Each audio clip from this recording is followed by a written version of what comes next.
Hi, everyone. I'm going to do the sixth presentation for the IMF World Bank spring meetings, and we're going to look at their report, Managing Shocks and Shaping the Future. MENA economies, navigating. So this is the Middle East. So, as they say, things changed recently with the war that started.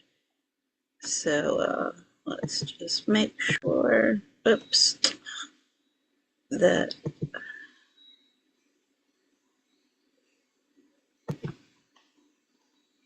that's on.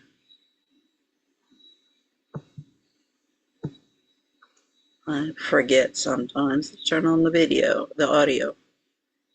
Okay, so let's get into it. We're going to start with them, and then we'll get into reality. This is the gaslighting stuff. I mean,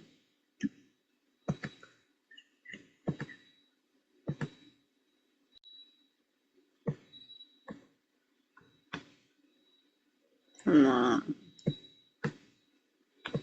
To the analysis in that WEO. Essentially, global growth last year was a lot more resilient than many people had expected, and essentially they were looking forward to a fairly good year this year as well. Well, tragically, war has now exploded in the Middle East, and quite apart from the horrific human cost of that, which I'm sure is deeply painful for many of us in the room, there is also an economic cost too. So what we're going to be talking about today is what that economic cost means. How bad is it? Because right now there's a major disconnect between the equity markets and some of the messaging from people close to supply chains. How bad is it going to be? Who is going to suffer? Is it going to be just the global south? Is it going to be just the economies in the region? Or will it spread more widely? What can be done about it, if anything can be done about it? And lastly, what role do groups like the IMF actually have in trying to counter this? And to tackle these very thorny issues, we have a fantastic panel representing different aspects of the, if you like, intellectual supply chain around these questions. On my immediate left, your right, is Bo Li, Deputy Managing Director of the IMF. Next to him is Mohammad Aurangzeb, who's the Minister of Finance from Pakistan. Next to him is Mike Pyle, the Senior Managing Director and Deputy Head of the Portfolio Management Group of BlackRock. And at the end is Tim Gould, the Chief Energy Economist at the International Energy Agency, all of whom have incredibly important perspectives to share and to educate us as we are facing these tragic times. So perhaps I can start with you, Bo Li, and ask you, as Deputy MD of the IMF, having just had to rip up your forecasts, having come out with, in my view, very intelligently, 3 sets of different forecasts about what might happen next, which, if nothing else, shows just how uncertain it is. How bad, in your view, are the impacts for the, let's start with the MENA region, the Middle East and Europe and North African area? Just how bad is it? Because when I talk to people right now, I have this extraordinary disconnect between people in Silicon Valley who appear to be living in Happyville, where everything is boom, boom, boom, and they can't see any reason to get worried. And then I talk to people, a bit like Tim Gould, who we'll hear from in a minute, who are actually at, if not the coalface, then deep in the weeds of supply chains, who are deeply alarmed. So tell me, what do you make of the current situation? Thank you, Jillian. Let me start by expressing that our thoughts are with all those people who are experiencing incredible hardship right now. The MENA countries are all heavily impacted by this war, including humanitarian consequences, such as civilian casualties, population displacement, and strains on many vulnerable groups. In terms of economic impact, let me quickly make 3 points. One, MENA countries are facing unprecedented challenges, exceptional uncertainty in their outlook.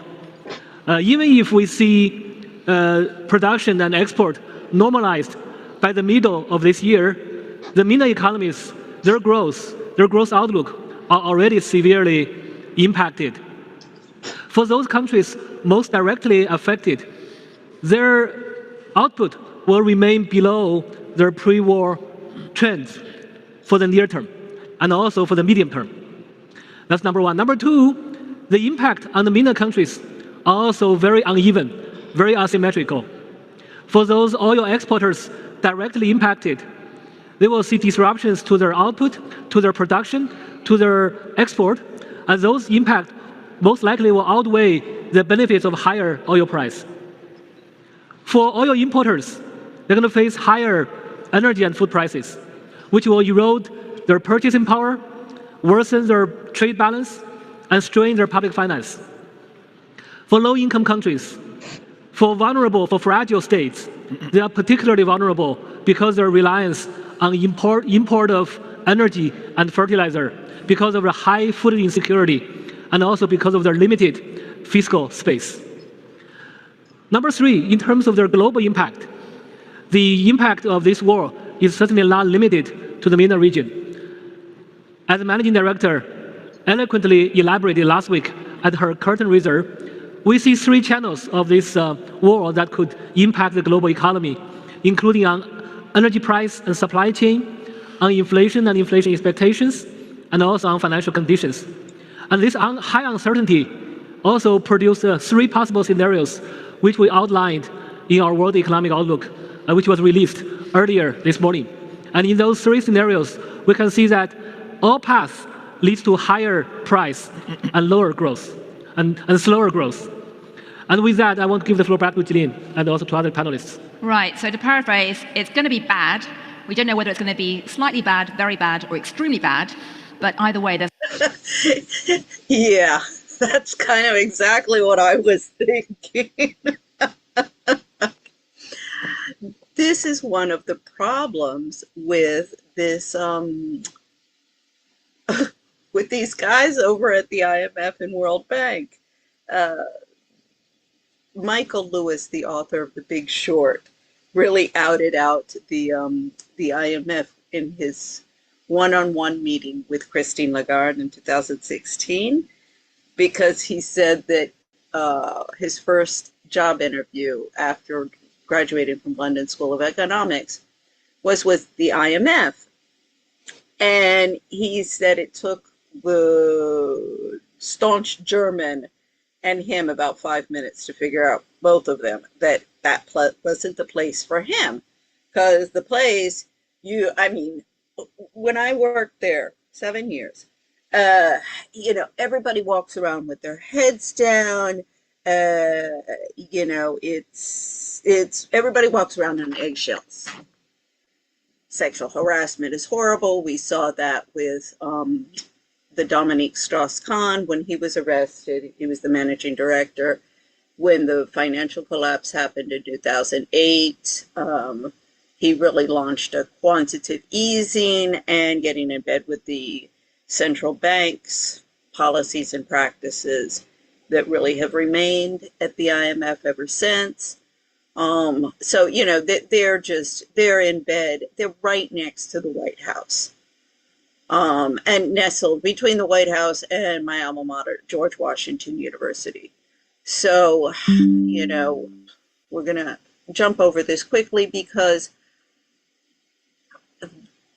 the videos that I'm seeing are, just rehashing their reports and are just, very dry, very boring monologues. So they were doing, and I think there's probably been some, particularly with the Doge audit. Yeah, I can imagine. Oh gosh, we got to be careful about our spending, because this is one of the things that I have with Prince Andrew's case. The recent attack on Prince Andrew, and one of the things that he's accused of is spending too much money to go to the World Economic Forum at Davos. I'm like, excuse me, that's not on Prince Andrew. That's on the organizers of that thing.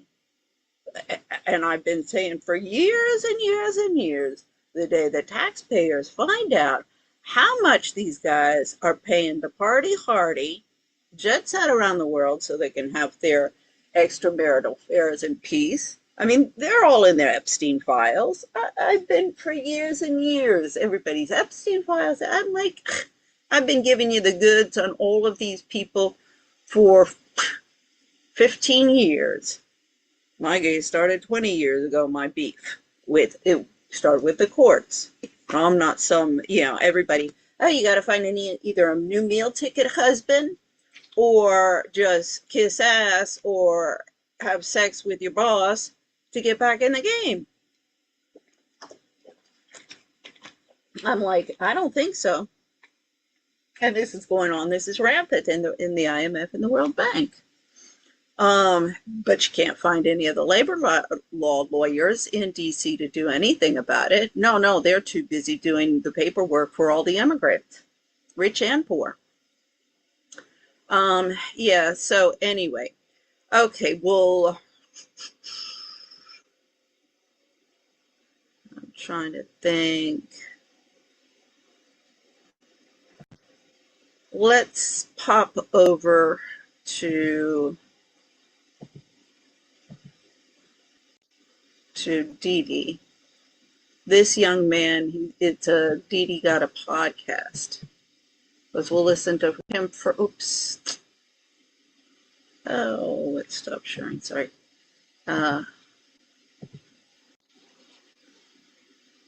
So he's from the Midwest and he's a Christian conservative, but and he's I've come across him in my sorry people, my thing is, I came across him in my coverage and observation, if you will, because this has been a doozy, of the assassination of Charlie Kirk. He was the evangelical guy. He was the head of TPUSA and a Trumper, very influential in getting Trump voted into office. Americans will know about that, but others might not. So, yeah, this gets into these mega churches and the problems of the cults in the United States. This is kind of a Tammy Baker replays. I mean, the drama with Erica Kirk, and I don't know, this woman is very, very either. There's still speculation whether she was involved in the planning and the assassination of her husband, or just in the cover-up, because everybody says everybody grieves differently, but everybody at least grieves. So the reaction to her husband has been much more than just bizarre. And she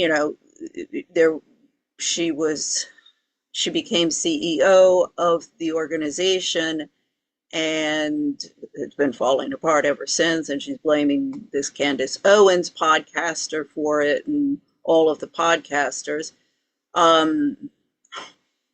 whereas it's just self-destructing itself. And these people are asking legitimate questions because this is not a lone shooter like the authorities are contending. And there is ample evidence that this goes to Trump, very high up, at least. I mean, it's possible that Trump's just a puppet, and this is deep state actors, acting behind his back, and he's just not going to ask any questions. And yeah, okay, fine. They say, there's nothing here, and he says, okay, fine, and he tells everybody else, there's nothing here. That's the speculation with his donors, and that he's in the pocket of Miriam Adelson,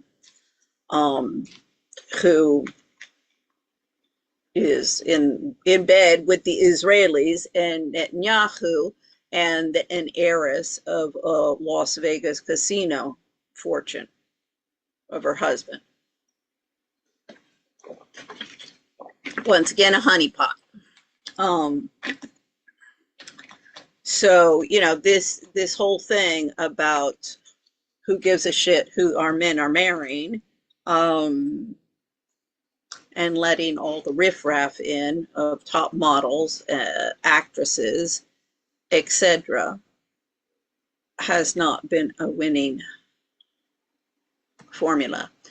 And Ingrid and Astrid Betancourt of the International Development Community, their father was a Colombian who helped start the whole affirmative action policies and programs.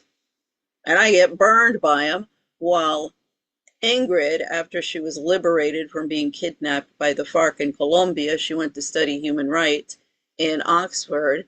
Astrid is cashing in on Paris, and we saw that was in the, I believe, the first presentation with Spanion, or was it the second? No, that was Brussels was the first. When did we go to Paris? Oh, here it was. So that was the, oh, sorry, I don't have the number there. Yeah. Okay, I think that would have been the second one that I did. Sorry, I don't have the number, yeah. Or no, the third, sorry. I put the numbers in there. So let's go back. So, yeah, so let's look at what Dee Dee has to say.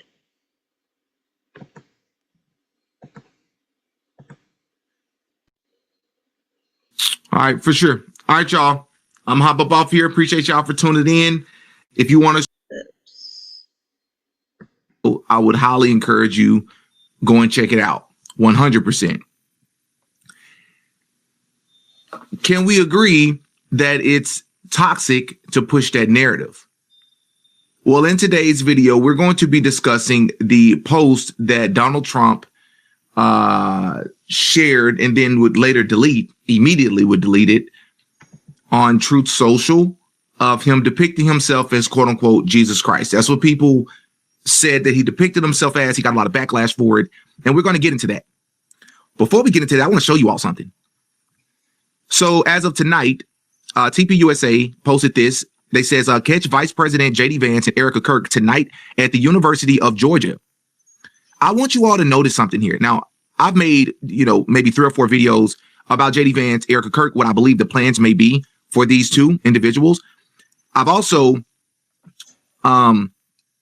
sort of broken down my opinions on J.D. Vance, specifically him. I just believe he is a charlatan. I believe he is, even the way he presents himself to be more masculine than he naturally is. And I think all of it is a role that he plays. I'm not even so sure the man is heterosexual, to be honest with you.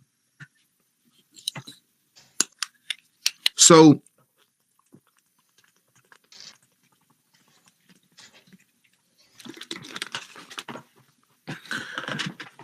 but I want to point out something even more important about this post that a lot of people are probably going to overlook. I want you all to, let me move this banner real fast, just so you have no distractions. I want you all to take a look at the way, they're very strategic with the way they posted this. And I don't believe any of this is a coincidence, especially with all of the quote unquote rumors and a lot of the things that have been pushed about Erica. Look at the way that they did this. First and foremost, why did they use this photo of Erica? That's very interesting to me. Also, behind Erica is Charlie Kirk. Why is Charlie Kirk's back turned? That's weird. There is no turning point without Charlie Kirk. I think we can all agree with that. So why do you have your husband on this post with his back turned? We can't even see his face. Let's take it a step further. If you look closely, it appears that this red arrow is as if it's pointing from J.D. Vance to Charlie, as if to say this is the replacement of Charlie. Can you see that? This is a very weird way to construct this poster. You place this is particularly strange because there has been many speculations that there's teaming up of J.D. Vance and Erica Kirk. And the thing with Erica Kirk is her mother was involved in military contracts. So she's part of the military-industrial complex in Arizona. TPUSA is in Arizona. Now this gets into the human trafficking that's going on at the border. Erica Kirk, she grew up in Phoenix. She was very involved with the, beauty pageants, and met Trump in 2012 with she became Miss America. Excuse me, Miss Arizona. Then she went to New York for about 5 years, and there's much speculation of what she actually did to earn a living while she was there, because Candace Owens kind of did the same thing. Everybody at the spring meetings knows, all of the young men and women who work in the city and are coming here to get their foot in the door in Washington. It's the political arena in New York. It'll be the financial markets, the advertising, fashion. There's a little more variety, but it's all part of the same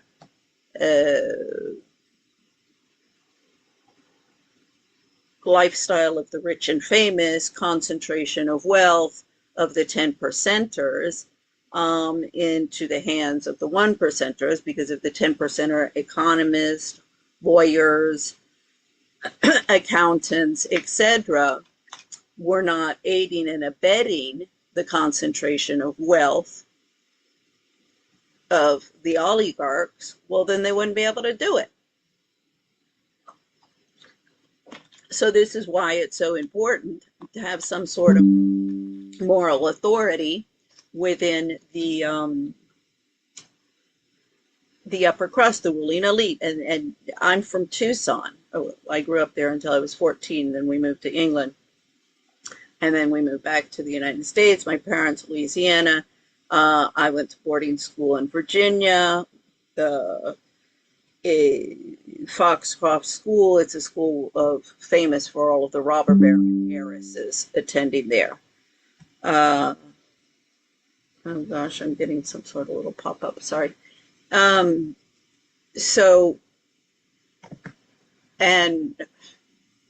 that if you look at the boarding schools, well, one of the problems is the IMF, World Bank staffers and expats get these boarding schools paid for by their children and have been used as social climbing tools. They were used as social climbing tools by Americans, but the international students who have come on board have just used them as the same.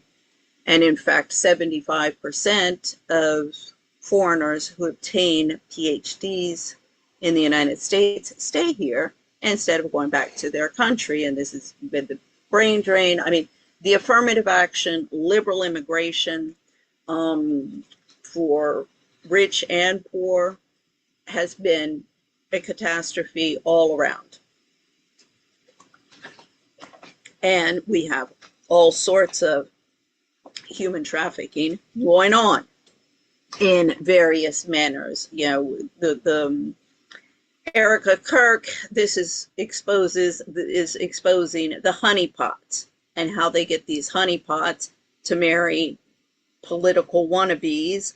And when if she doesn't handle him properly, well, he just gets taken out and they find a new one. And this is how the game is played. And as I say, the IMF and World Bank staffers are just as guilty of playing these games and party politicking. I got ousted from the IMF in their party politicking from minority feminist groups. I've been trying to find a lawyer ever since, and they keep on saying, everybody in everyone, even the lawyers, will diplomatic immunity and statute of limitations. I'm like, no, under RICO, Foreign Corrupt Practices Act, and particularly now with the Enemy Alien Act and where we're going now, we're going to look at that. Everybody's goose is cooked. So let's go real. We're going to. Erica in front of Charlie, with Charlie. So we have to point these things out. Yeah, I want to get to his. I want to show you all this post. So it says here, President Trump just received a McDonald's delivery order from a DoorDash driver outside the Oval Office. Thanks to President Trump signing no tax on tips into law, which I'm very appreciative of that. I actually benefited from that myself. Sharon is using the $11,000 in tips that she has made last year to support her family. How gracious. Let's see if there's some audio here. That's very nice. Look at this. This doesn't look staged, does it? They're all your favorites. He's a good. She's doing a good job. Stage. So It's okay. That was all over the place. Of course, it's staged, and she's an actress. This is the part that. And now that I think about it, let me go ahead and save this while I'm thinking about it. Hold on one sec. I'm gonna let y'all look at that for just a second. This Okay. is the infamous post that really, really insulted a lot of Christians. They said Trump was saying that he was Jesus, but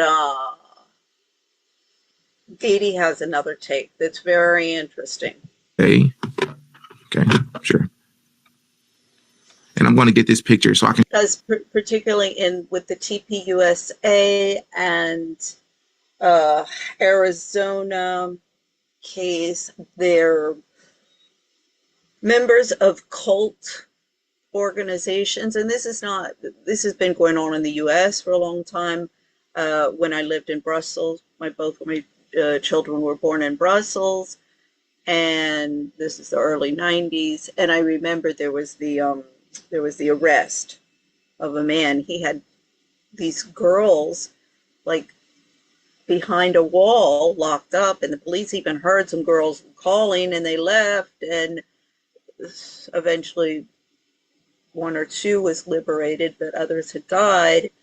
And satanic elements, and these satanic elements, whether one believes in this or not, there's cannibalism going on, human sacrificing going on of fetuses. It's not, it's not clear if it's fetuses, newborns. This is coming out in the Epstein files. So this is where what Dee has to say about this photo is important. I can show you all this side by side.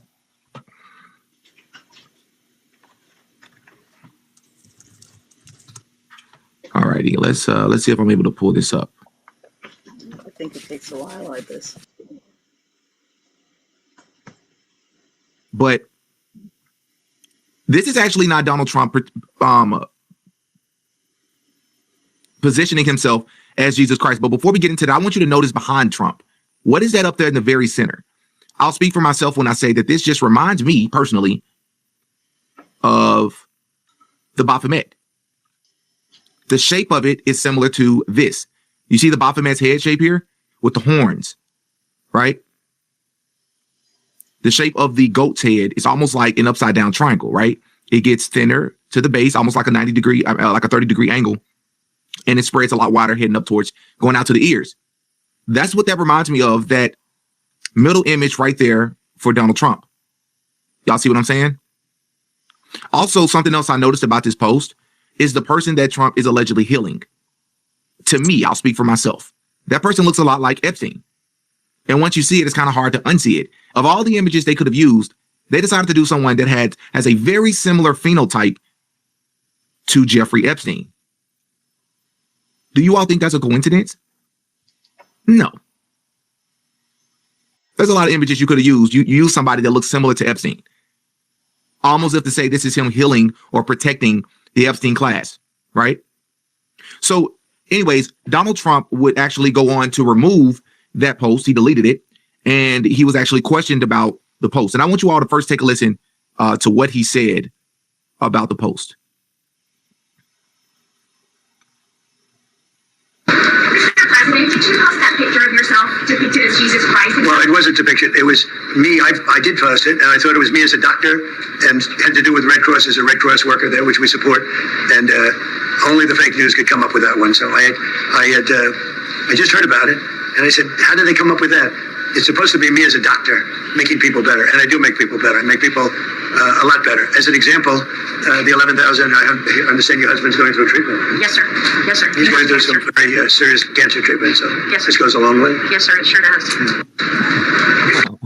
Okay, so first of all, it's extremely hilarious to hear him say, how could anybody get Jesus Christ from this picture? He does not understand how a person can look at his post with him in a robe appearing to heal someone with a light shining behind him from the clouds.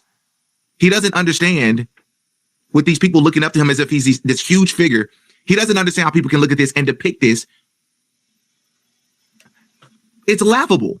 It's like you, even if you meant to post it as something else, you can clearly look at this and say, okay, I see how people can see that. He says that he doesn't even understand it. This is a joke. This is clearly a joke. But let's take it a step further. He says that he was portraying himself as a doctor. What? Huh? A doctor. You don't have on any medical gear. You're not in the hospital room. There's no nurses around you. Well, there is. You're not inside of a hospital. Yeah, so there is that nurse. Yeah, so that was, hold on, that was very interesting, I think, because you look at that picture, because the reaction everybody was Jesus Christ. Dee Dee's take on that and the reaction of Dee Dee puts a whole new perspective on it, particularly given these satanic rituals that have been going on, the satanic rituals that were there with Charlie Kirk's assassination and death, his wife's behavior afterwards. It has been extremely bizarre. Trump's behavior, and I was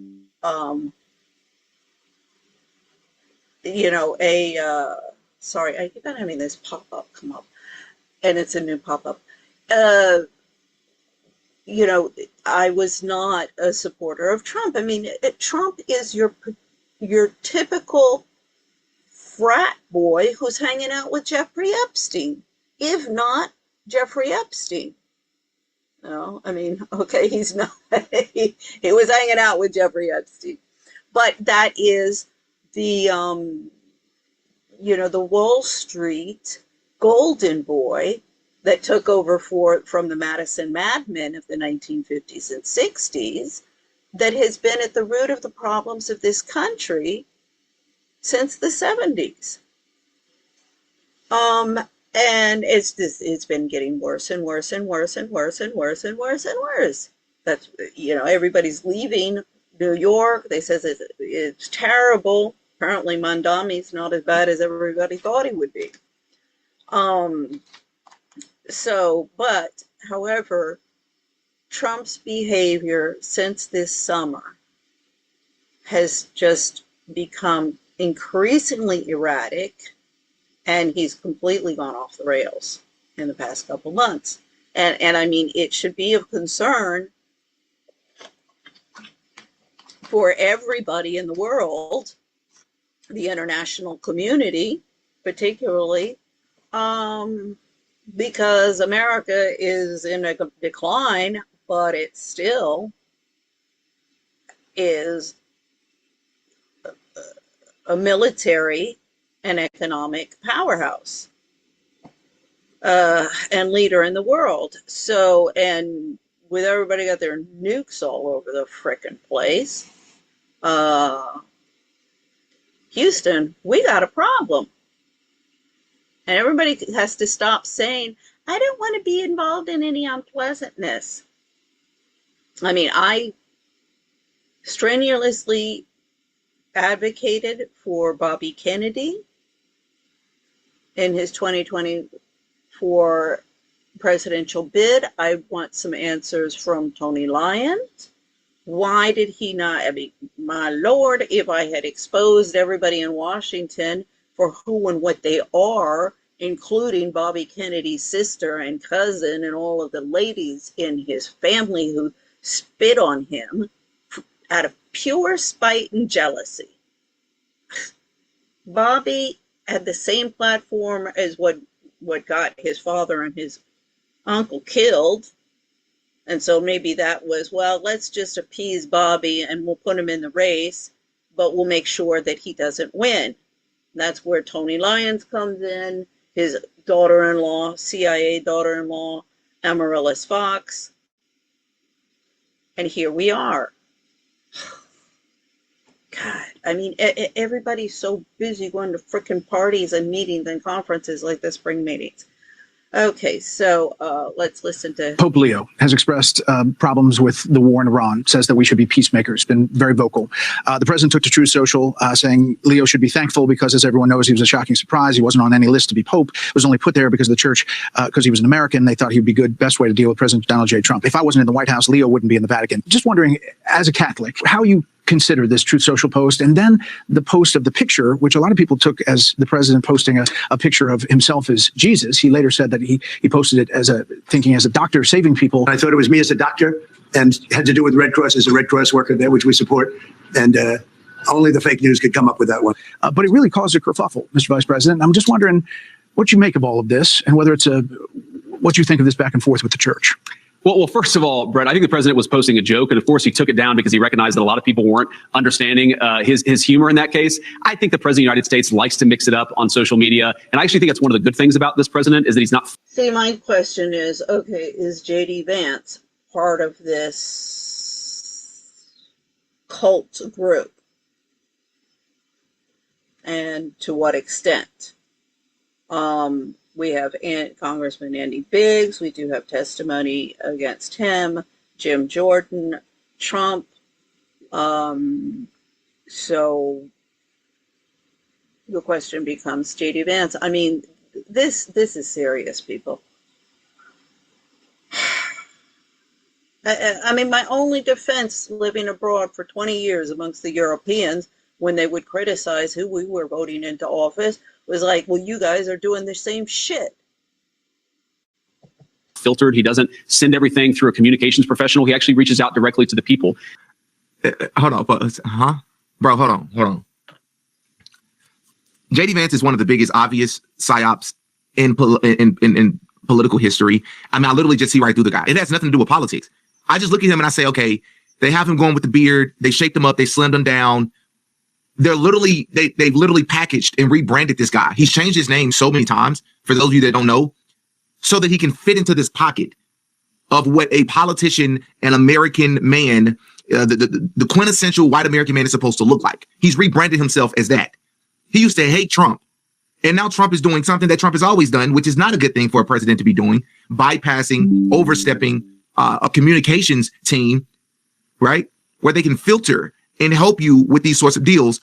You're saying that's a good thing, though. You're trying to convince us that this is a good thing. And then he said something that actually contradicts Trump, as if we're not going to notice that you just contradicted Trump.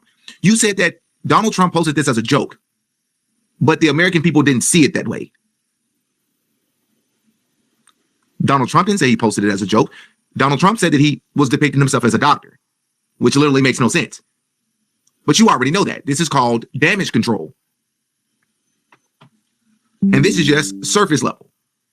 All right.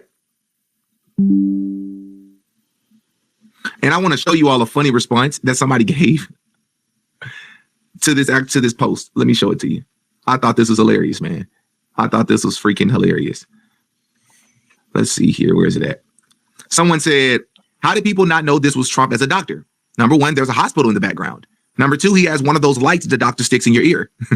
Number three, he's checking the patient's fever. His nurse is below him. There's a patient with 6 fingers. He's wearing a doctor's gown. He has a blanket on his shoulder to warm up the patient. Everyone's looking up at him because they're sitting in the chairs in the operating room.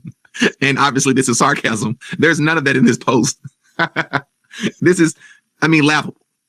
Absolutely. The six fingers thing that keeps on popping up. That's supposedly AI. I don't know. But the thing about the nurse, see, there's a lot of Jeffrey Epstein was involved in eugenics type of stuff. And so that, yeah, see that would fit with Dee Dee's. Absolutely laughable. Laughable. Yeah. Okay, so that was really,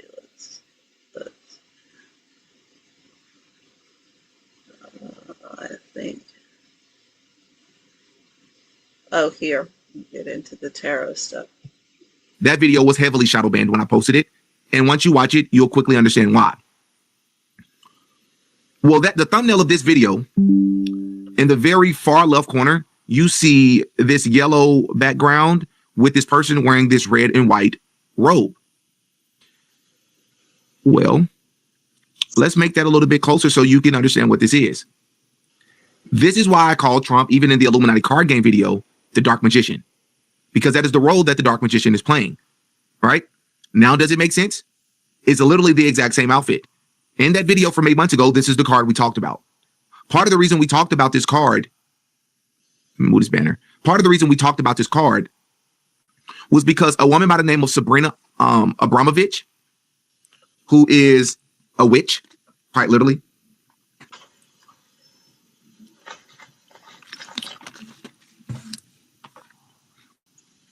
she actually gave us her thoughts on Donald Trump. Sabrina Abramovich is one of those people who is doing rituals out in the open with people like Jay-Z, all right? She's connected to a lot of parties where they make cakes that look like bodies, human bodies in blood, right? There's photos out there, there's pictures out there and videos out there of her parties. I can't show them on YouTube, even though they're cakes, but it's extremely disgusting. But I want you all to take a listen to what she had to say about who Donald Trump is and the role that he's playing. It's the best thing happened ever to us. Because she believed, not her, but the entire population of this Nordic magician, that he is the magician of the highest order. That he is there in his irrational mind to create confusion in order that the human being can find new order. And it's also stupid thinking about this in that way. It's completely turning things upside down. Because since Trump is around, things are changing. And I actually misspoke. Her first name is not Sabrina. It's Maria Abramovich. Maria Abramovich. You all heard what she said out of her own mouth. Do your homework on her. We've talked about her many times over the years on this channel. This is definitely a witch that participates in occultism. And I've said before, I've been saying Donald Trump is not a Christian. That's not a hot take. I'm going to go a step further to something that may be a hot take. Donald Trump is an occultist, allegedly, that he practiced the occult. I believe he practices dark magic. And that shouldn't come as a shock to a lot of you all at all. That does not mean that he can't do some things that we deem to be good. That's not what that means at all. You understand? It's not what that means at all. Right? This is the magician. Right? There's something, this right here, for those of you that don't know, it's the tarot card. Right? And this card right here in particular is called the Magician Tarot card. Now, we're going to go somewhere and read what this card is about. And I'm going to tell you why the post that Donald Trump posted, or that he uploaded, and then will later delete, the purpose of him posting it when he did. It's not a coincidence that he's in red and white, right? But we like to read over here. So let's go. Let me take you all over here, and we're going to read this together about the definition and the meaning behind the Magician Tarot card. All right? Boom. So it says the Magician Tarot card. The Magician Tarot card meanings. All right? There's the card there.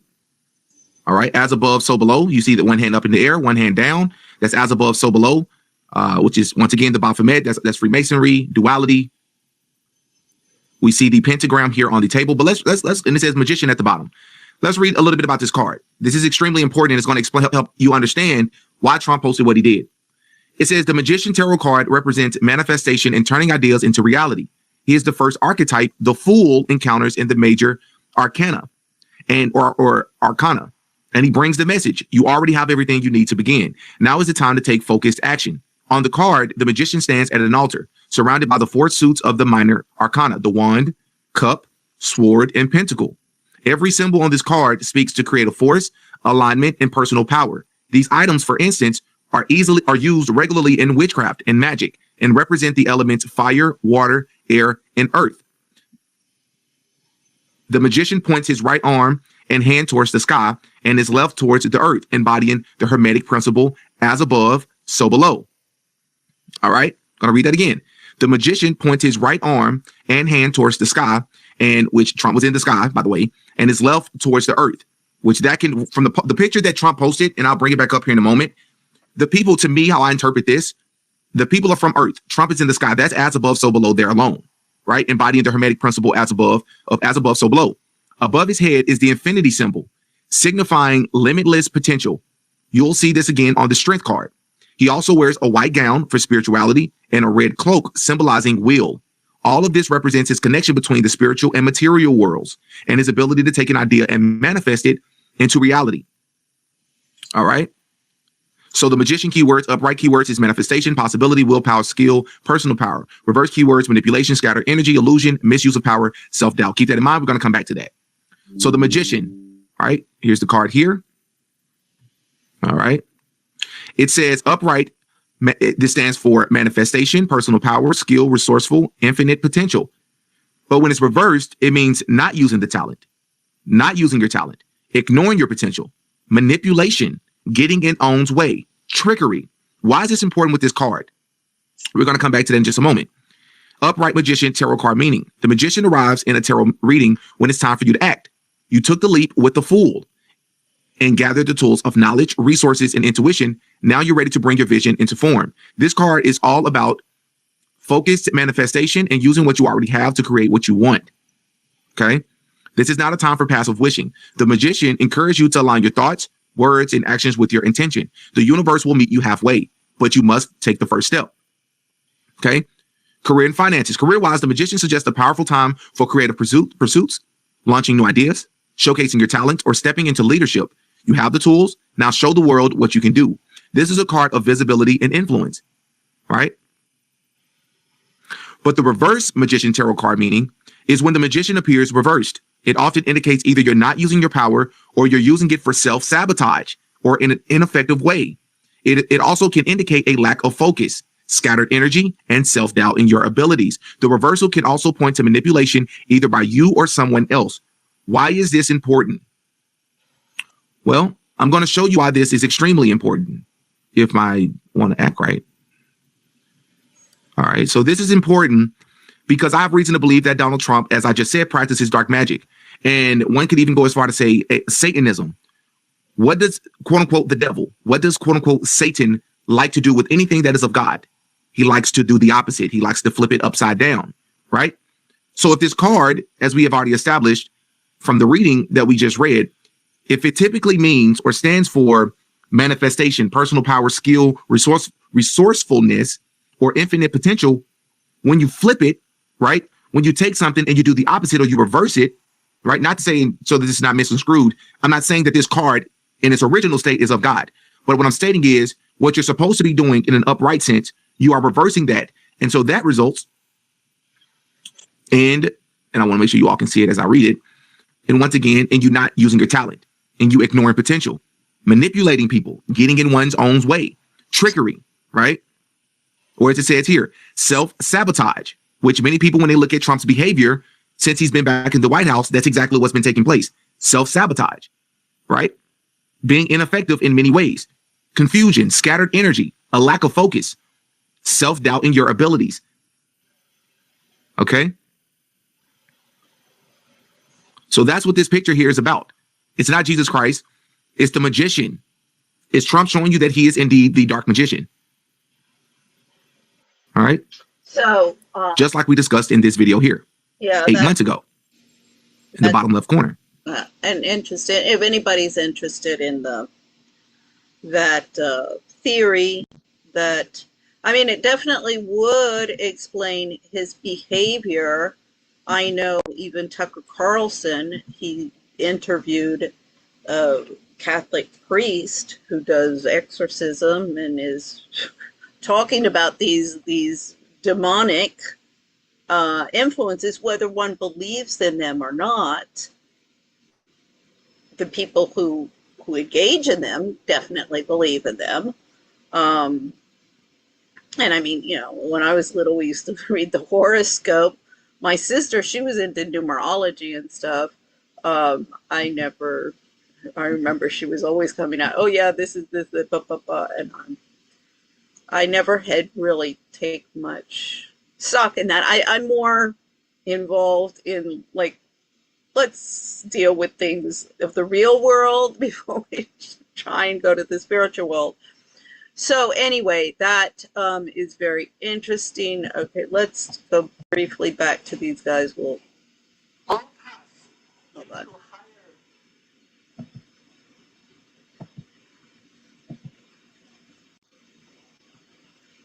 Price and lower growth and slower growth.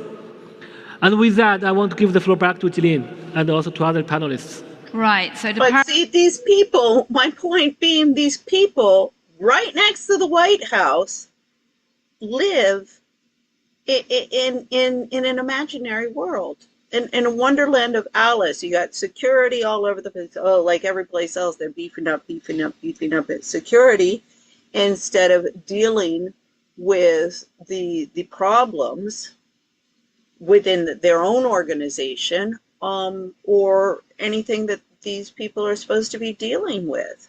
They're completely out to lunch, and just in the ivory towers. When I was illegally terminated for the second time, when I met with the outboarding young woman at the HR, and she said, yeah, they had a cooling off, an 8-year cooling off period when you left the fund.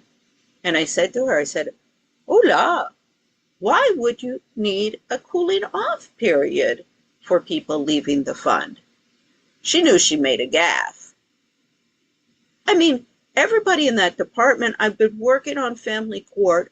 I'm, you know, up on Capitol. If I'm not up on Capitol Hill, I'm, you know, at my laptop writing letters to congressional members, the State Department, you know, different actors. And you can go onto my activism website.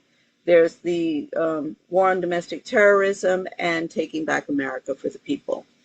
War on Domestic Terrorism was hacked into, and GoDaddy kept on promising they'd fix it, but after extorting $1,000 from me, I gave up and I started the Taking Back America for the People. I'd like to take GoDaddy to court, but I can't find a freaking lawyer.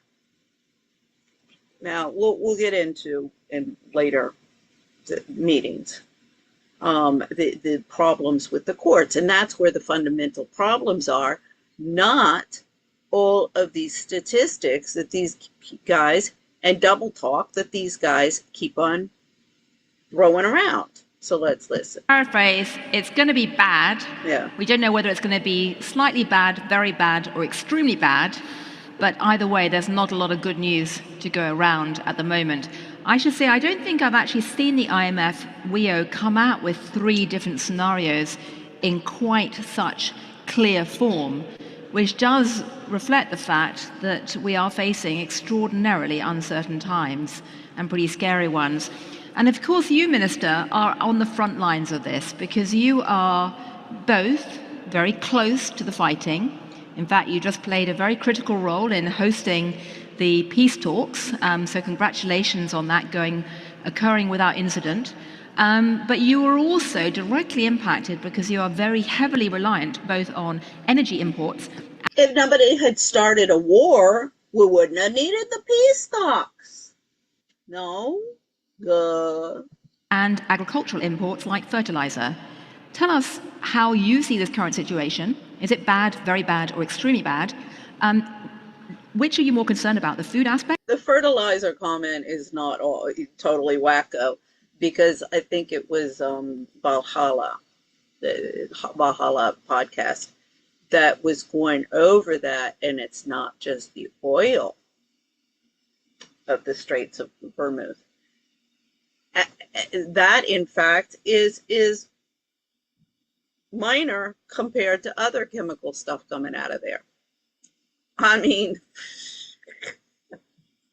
These people keep on shooting themselves in the head while the world goes to shit. Or the energy aspect? Thank you.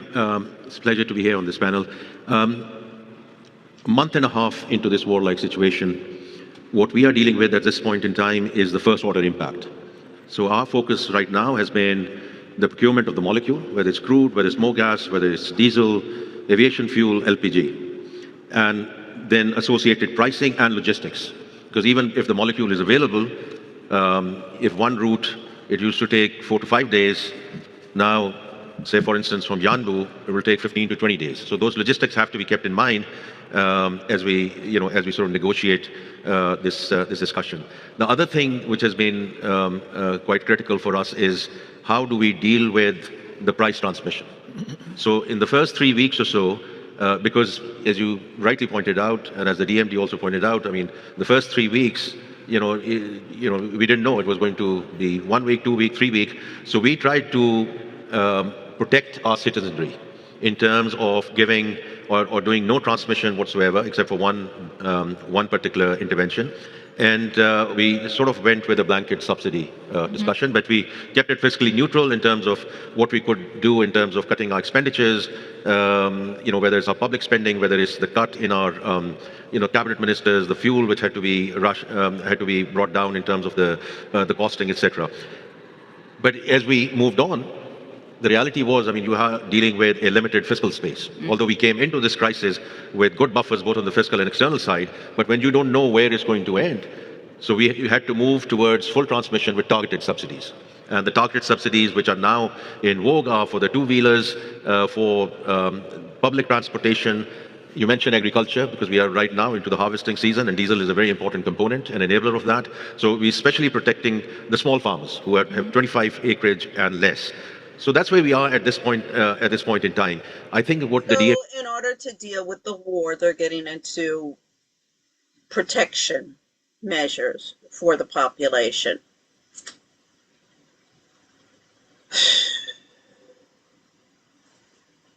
See how more government and more government control. DMD is pointing out from our perspective, second order, third order type of discussions. But going back to your original question, at this point in time, we're very focused on the petroleum side. We are very fortunate that on the fertilizer side, we came into this crisis having stocks which were much larger than last year. And fertilizer and food stock, quite frankly, food security is less of an issue. Everything associated with availability of petroleum. And when I say petroleum, it's both oil and gas. And dealing with a force majeure from Qatar, and that's where we have to, get our oil field, the gas fields moving as we move forward. So I think that's where we are at this point in time. Second order, third order, all very important. It's going to be a function of duration and the intensity. Right. Because one thing is very clear, that even if it's secession next week or next couple of weeks, and let's hope and pray that the peace comes back to the region, the energy infrastructure has been hit.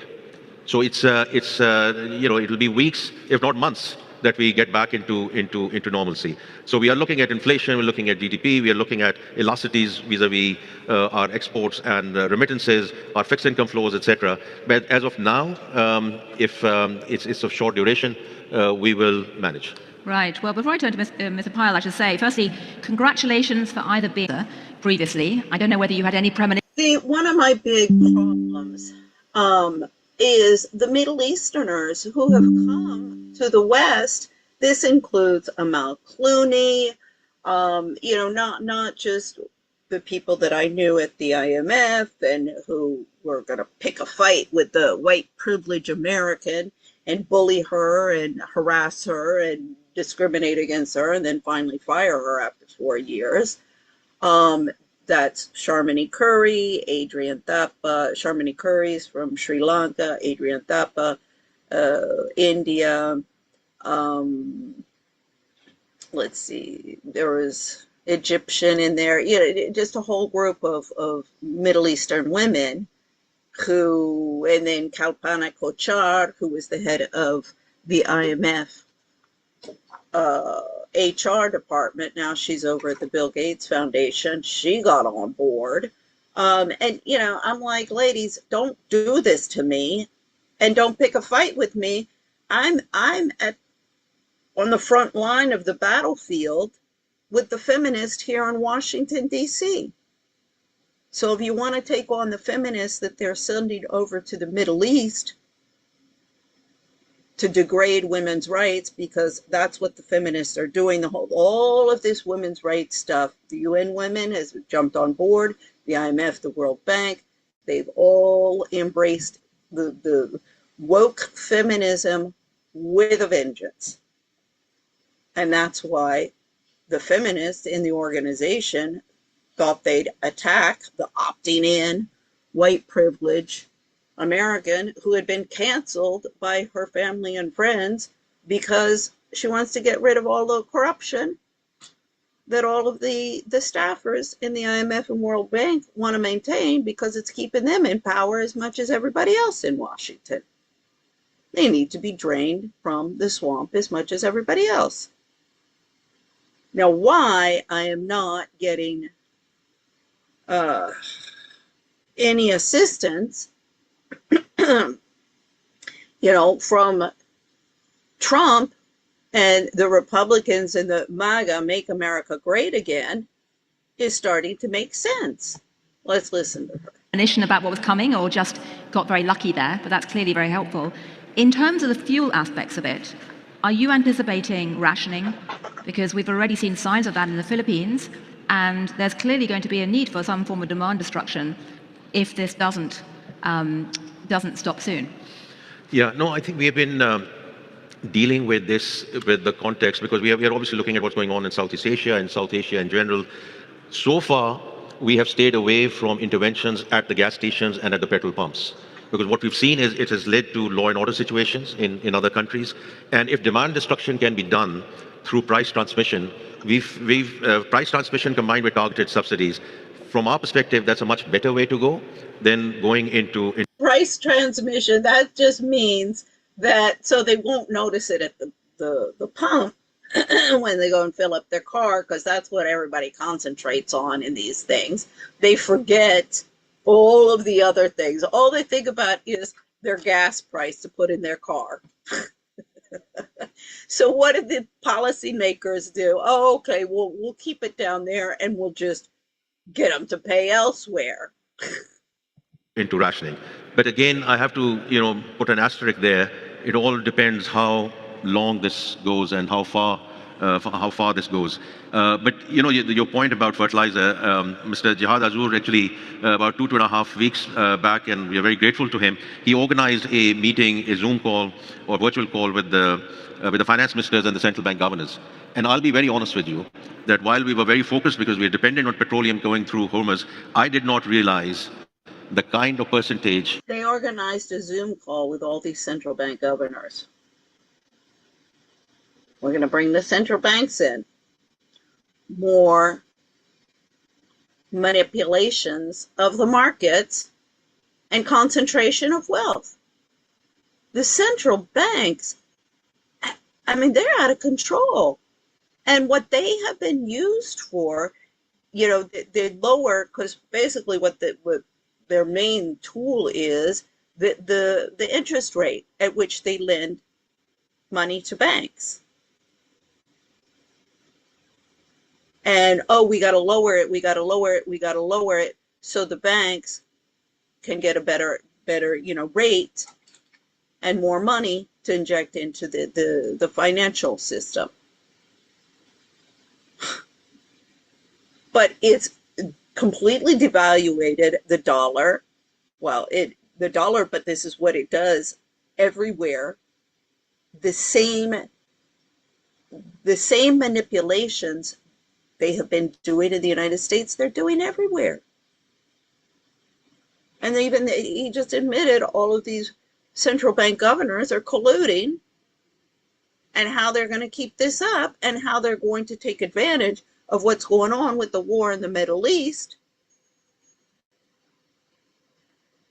to, how shall I say, suck in more of the citizenry and make the government have more control over them. Of fertilizer which was going through Hormuz. I didn't. So, from certain countries and certain finance ministers learning that, obviously, that's a huge issue. for certain countries. I think it's probably the first time in history that central bankers have had to have a crash course in fertilizer. And of course, one of the big problems is that there are very few people who are either central bank governors or media pundits or politicians who've ever studied chemical engineering. And that's one of the big problems we all face right now in trying to make sense of the impact of this through the supply chains. But I'd like to bring you in from BlackRock and ask you. You don't need to be a chemical engineer to understand any of this shit. This is the old way. See, if you'll notice, there's lots of fancy terms in here. And they all have, you just learn the jargon, and then it's all just it's all smokes and mirrors, To explain a very simple question, I am stunned by the resilience of the financial markets thus far in the face of these potentially huge shocks to the system. Can you explain why markets remain so buoyant, and whether you... Because it's filled with a bunch of traders who don't give a shit. And they just think the money flow, the injection of artificial wealth is going to keep on going. And they're just party hardy, trade. I was married to one of these guys. I know. You think they will continue to be buoyant? And essentially, what portfolio managers like yourself are doing to try and protect yourself from these uncertainties? Sure. Well, thank you for having me. I would echo the sentiments of the Deputy Managing Director that, of course, at BlackRock, our thoughts first and foremost go to those who are affected by the war, our friends, our partners, our colleagues in the region. I guess maybe a few observations. First, I would note that what we've seen during the course of the war isn't a traditional risk-off shock. It isn't stocks down, bonds down, or bonds up. It's been stocks down, bonds down, which highlights that what we're seeing is a supply shock, and a pretty historically scaled one at that. And so I think the first thing, again, to observe is just this isn't the type of risk-on, risk-off environment that we saw in the 2010s. It's one much more particular to the moment, particular to our decade, and our decade is really characterized by supply shocks. The second point I'd make is, this is really echoing what both of the prior panelists said, a really differentiated shock, and it's differentiated in a couple of ways. I think it's differentiated within energy markets itself. I think a lot of people have noted the distinction between the way paper markets are trading versus the way physical markets are trading. I think we've seen a lot more buoyancy in the physical markets for Brent, for WTI, for other crude products, and a lot more stress in the physical markets for the refined products that people, businesses actually consume: gasoline, diesel, jet fuel, naphtha, on down the list. And so that's one way in which I think the shock is differentiated. The other, which has been noted upon, of course, is the way in which it's regionally differentiated.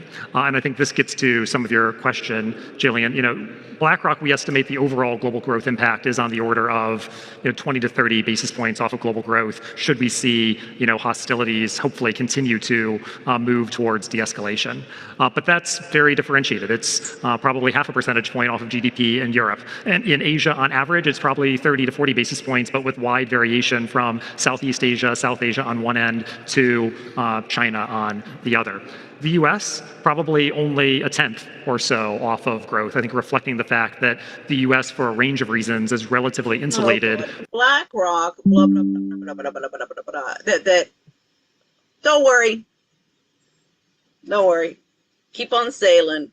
We're on a Titanic, but keep on sailing towards the iceberg. It's like, no, I hear all of these like statistics, and I remember, one thing I learned in my stat class, oh God, these guys can juggle this shit around to make anything they say, make it say anything they want. And that's what these guys do. At the pump is higher and meaningfully so. But if you look at the benchmark price of natural gas in the United States, an increasingly important electricity source, an increasingly important industrial input, it's actually down since the war has began, and I think underscores the extent to which the U.S. is comparatively insulated here, even as this is a global shock. And so I think to that point, looking ahead, I think that even were we to see the cessation of hostilities from here, the aftermath is going to be with us for some time economically. A lot of that is already, baked into the cake, has been said by the Deputy Managing Director and the Finance Minister. How much do they pay this guy per year to say, yeah, after the war, there's going to be some damage done, and the economies are going to suffer for a while afterwards. It's all, And again, I want to know how much is spent for everybody. They have the spring and the annual meetings. And how much does this cost? Go after freaking Prince Andrew for going to the World Economic Forum and go after him. I'm like, he's not the one organizing it. What about all of these people? I mean, it is obscene how much they party hardy in these places. I'm even pissed off right now where I work with we already looked at the donuts, the IMF analysis of the donuts and economy or analogy. And the donut place where I'm working at, right next door to the IMF, and we do have very good donuts. I have to say, the guy does make good donuts. And although I'm like, we got to stop the obesity problem in this country. But when I'm pissed off, I'm like, see, this is ridiculous. He's got great donuts. He's got a great product. I know I've got a great market here over at the IMF and the World Bank. I'm like, are you kidding me? The people that organize because you have coffee every time you go into any of these, there's all sorts of little meetings behind this, what you're seeing from here. You have the CSO, the Civil Servant Organization reps. I've been ousted from that. That's people who are representing, nonprofits all across the globe. So anyway, but they always have, croissants or some sort of baked goods, and you can order them in-house at the IMF, but everybody always gets tired of that menu. So they're always ordering from the neighborhoods. So I know. I mean, I was a marketing major. I know I've got a market over there, a huge market. I keep on telling them, the donut owner, I said, God, with this meetings going on, get over there and contact them and get some orders. You'll make a fortune. I can't even get him to order coffee. Usually by Saturdays, I'm like, yeah, we're out of coffee again. I mean, come on. I sell donuts, coffee, and churros. Oh, and we got the ice cream after, let's see, it went down in August, and they just got it fixed. I mean, from Venezuela. Latinos. I mean, I lived in Colombia. I was married to a Spaniard. So when the Latinos start with me about mañana, mañana, mañana, and all of that bullshit, I'm like, don't pull that with me. I'll pull out my Puritan worth ethic card and say it and shove it up your ass. So anyway, let's listen. Increase in fertilizer costs just as they're planting. So certainly, even in the US, it's not evenly spread. It's concentrating on certain areas right now. And one may not want to shed too many tears, given what many people in the global south are facing, but it's still striking how that disparity is emerging now. But I'd like to bring you in, Tim Amgold, because I'd love you to explain to us two things. Firstly, how bad is this current shock when looked at in a historical perspective? You're chief economist at the IEA, you're paid to crunch these numbers and look back at them in a long-term perspective, but just how bad is the shock potentially? And can you explain to us what's happening in the market pricing?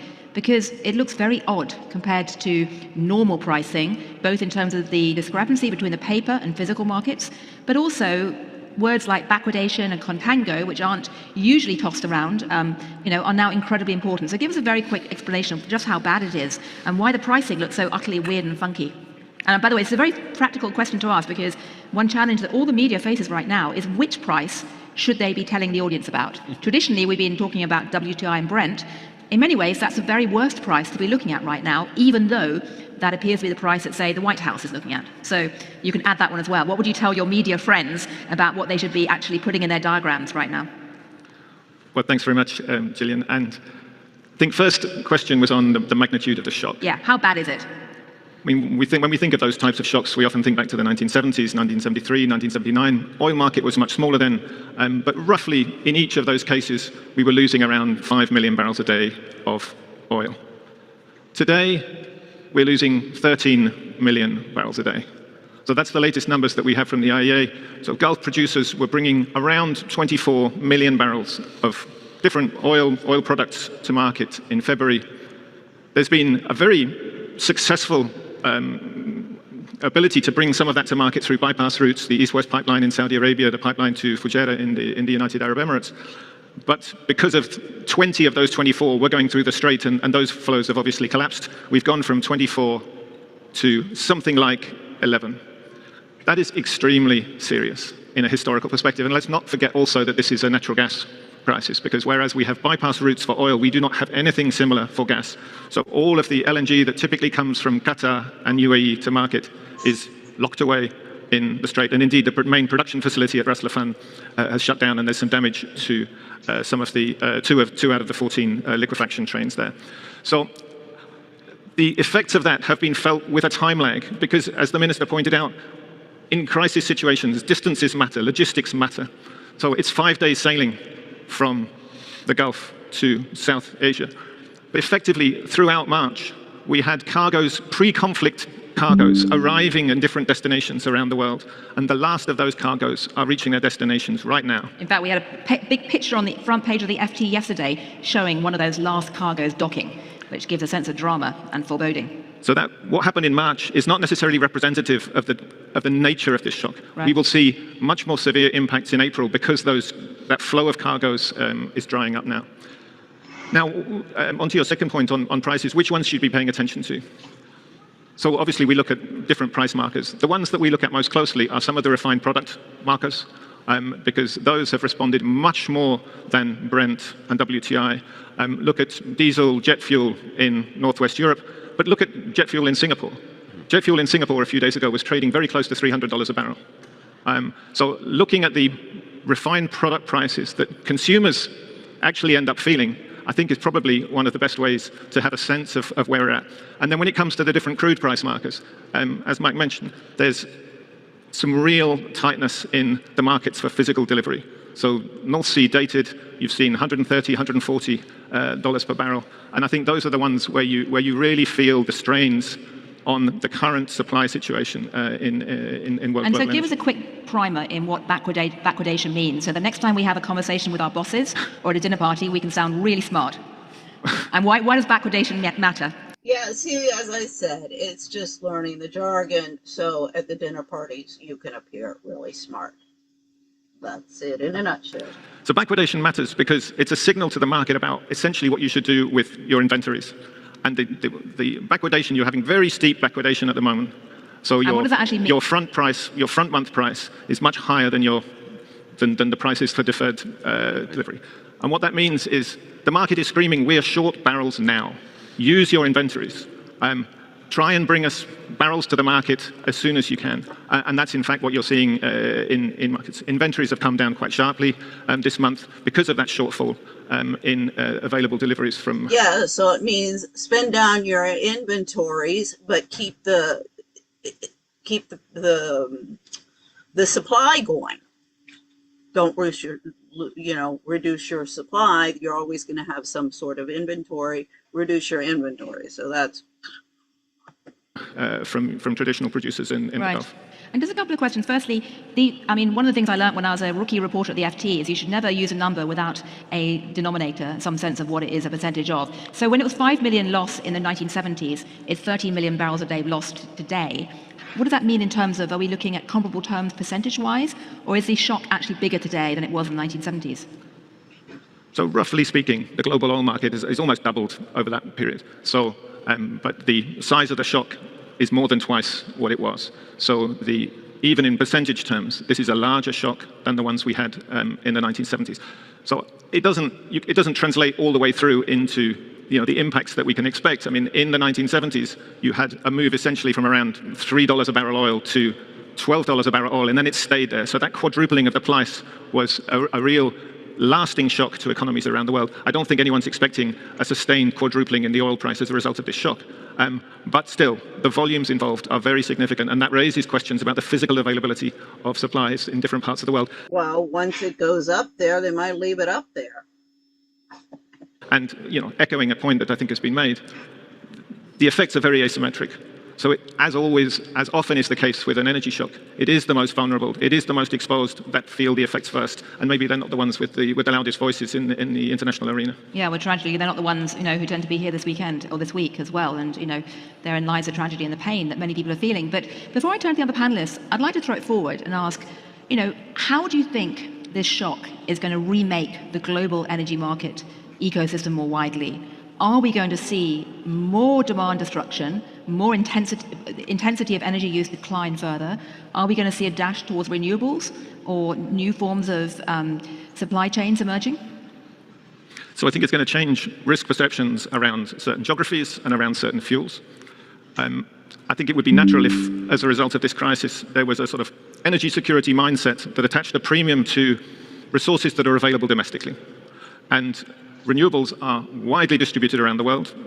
They are, contrast to the 1970s, now essentially cost competitive, and there's been some astonishing developments in Pakistan, Minister, in the last few years because of the availability of very low-cost solar, in particular, solar and batteries. Pakistan's a model about solar power energy, so we'll talk about that in a moment. And you could see some of the things that we've observed over recent years in Pakistan becoming much more widespread in other parts of the world. But there's a few other things that could benefit. I mean, after the 1970s, there was a big wave of new construction of nuclear. So nearly 40% of the nuclear plants that are in operation today were built in the 10 years after the two oil shocks of the 1970s. So I think nuclear could also see a revival or an extension. Yeah, but the problem with the nuclear stuff is that then that kind of opened the door of, they're trying to get nuclear bombs. They're trying to get nuclear bombs. And we have a security issue in the Middle East that we have to control with our military might. The United States and Europe has been involved in that as well. That was used as an excuse. Extension of the revival that's already everything's been all of this, the intervention, all of these wars in the Middle East have just been manufactured by these oligarchs and governments so they can make more money, oppress people, concentrate wealth. Trump won with a promise to stop with all the wars. Starting to become visible because of this. But let's also remember that for many developing economies in Asia, they don't just have renewables, they also have coal. So there are some open questions there about what also happens to the discussion around coal, the most carbon intensive of the fuels. Could I add in one point? Absolutely, yes. And I think the minister highlighted this as well. I think one of the trends that I expect to see coming out of this shock, and I think you could already see the outlines of it post-COVID, post-Russia's invasion in Ukraine. I certainly saw it. Senior Managing Director of BlackRock. Just look at all of these different panelists they have here. I have the names. In my chair in the U.S. government in the prior administration, and that's the trend toward stockpiling. I think that, whether it's energy or other critical supplies, in the 2010s, the move was away from stockpiling, selling down reserves. I think the move now is all towards rebuilding those, investing in those, and I think that that's going to be true across a range of economies. For example, clearly one of the key insulators that China has had in the face of the shock is their very sizable petroleum reserve, creating a buffer. And I think a lot of other countries are seeing that play out and learning that lesson. And I expect that we'll see a number of countries adopt that as part of their strategy looking ahead. I'm going to turn to the minister about this for a moment. So how we deal with all of this is we make sure that we have stockpiles so that if some asshole goes and starts a war that's going to disrupt the supply chain, we're okay. This is the solution. Yeah. No, you've been thinking about it. Before I do, though, Gina Raimondo, the former Commerce Secretary, made a very interesting point last week, which is that at the moment, the financial markets don't reward companies that are building resilient supply chains or stockpiles because outside analysts can't see that. And they see that merely as a cost. They don't really see that as a beneficial, corporate aspect of what they're doing. Do you think that investors are starting to get more savvy when they look at either countries or companies in terms of trying to find ways to measure resilience? Who is resilient? See, it increases the cost. Their cost to have, you got to store something, you got to stockpile something, just like anybody. I got stuff I can't fit in my house, I got to get a storage unit. That's an added cost. Stop with the frickin' wars. Stop with, we're going to have to be prepared for an emergency. This has been my beef from the beginning with everybody since the 2008 financial collapse. It just, let's just keep on sweeping problems under the carpet, and throwing good money after bad, and just hope crisis management, instead of crisis prevention. Resilient and who isn't?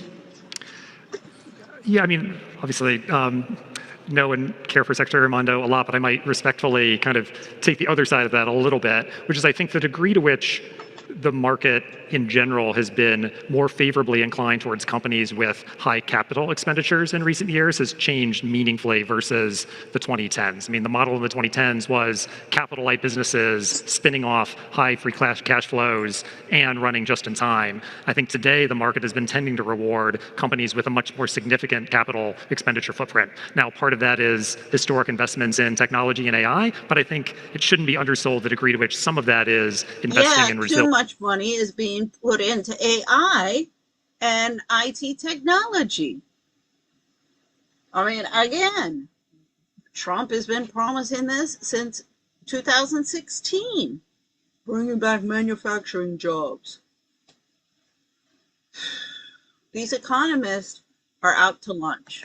Resilience, investing in reshoring, among other things. And so to me, that's a trend that looks different today than it did 5, 6, 7, 8 years ago. Right. So, Minister, is Pakistan going to become a center of stockpiling? Are you trying to create, Fortress Pakistan with lots of resilience in that way? I think what was said earlier, that this is certainly one of the largest supply shocks in recent history. You can make a comparison what COVID did, which was probably the largest demand shock in recent years.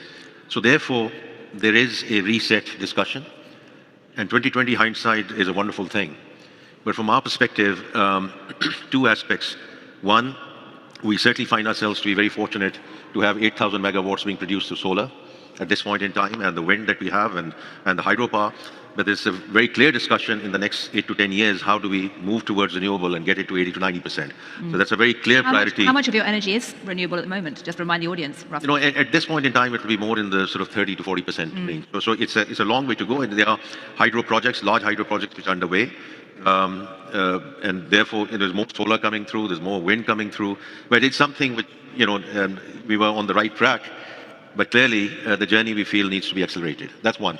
The other thing, again, as I said, 2020 hindsight is a wonderful thing. But what we have right now are commercial reserves, right, coming into this conflict.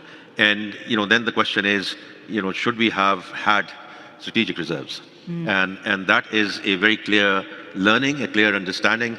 That we need to work on that. As I said, 2020 hindsight is a wonderful thing, but these are the two aspects which from our... are not reserves. Let's see. Right now, it's fascinating.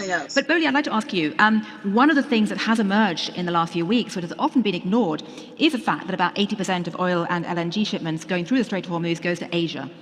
And there's been, increasingly close ties between Asia and the Gulf regions.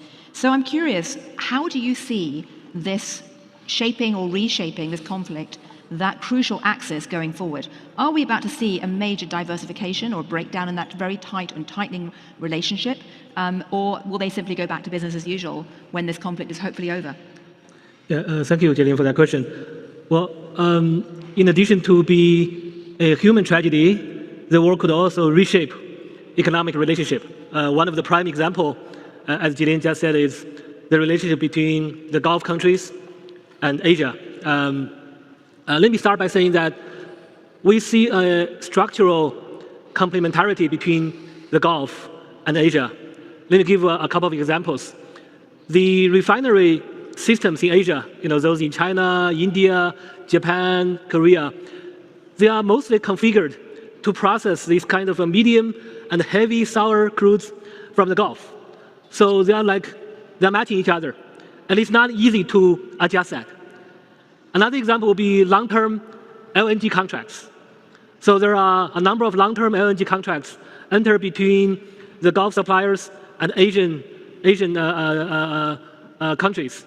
And those long-term LNG contracts have been kind of anchoring trade flow between the two regions in over multiple number of years. So again, those long-term contracts will also be there for some time. And again, it's not easy to adjust. So that kind of structural complementarity would hopefully help maintain a strong link between the two regions. That's my first point. But that being said, it does not mean there will not be diversification and risk mitigation. I mean, these guys have a chic for using a lot of words to say very little. We work together, and we're going to keep on working together. We got a good thing going on here. There will be, and we do expect that, for example, Asian countries, given this new war, Asian countries will explore diversification, right? Diversify suppliers, diversify shipping routes, diversify energy composition, doing more renewables, or going... This is exactly what Valhalla said before. The forte that we had, what was keeping up the American economy. Oh gosh, I think Dee Dee got a podcast. She brought this in, this woman. I got to bring her on. That was really a good explanation. But of the economy, and since we went off the gold standard, and all of the oil had to be bought in, dollar based. Oil was based in dollars, so everybody had to trade into the currency of the dollar. And this played a huge role in keeping up the dollar. And Valhalla's like, at China and Asia, it's now, if it's sold in an Asian, either a China, I think it's China yen, I'm not sure if it's yen, or Japanese yen or something like that, what happens to the dollar? See? Going more nuclear. So there will be efforts to diversify. There will also be efforts to expand strategic reserves. As the minister just said, some countries will start to think about it more seriously about strategic reserves. So all this diversification and risk mitigation could happen in Asia.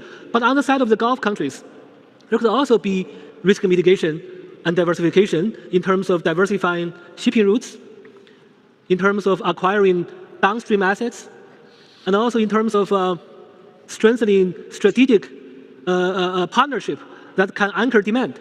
So the Americans in the West burn their bridges, and we're going to move in. This kind of risk mitigation and diversification will be natural response from both the Gulf countries and Asian countries. Yeah. But this does not mean the interdependence between the two regions will decline. It only means that, the interdependence may still be there, but there will reduce reliance on a single shipping route or reliance on a concentrated risk. So there will be more risk diversification. He's saying you'll no longer be slaves to the American and the American dollar.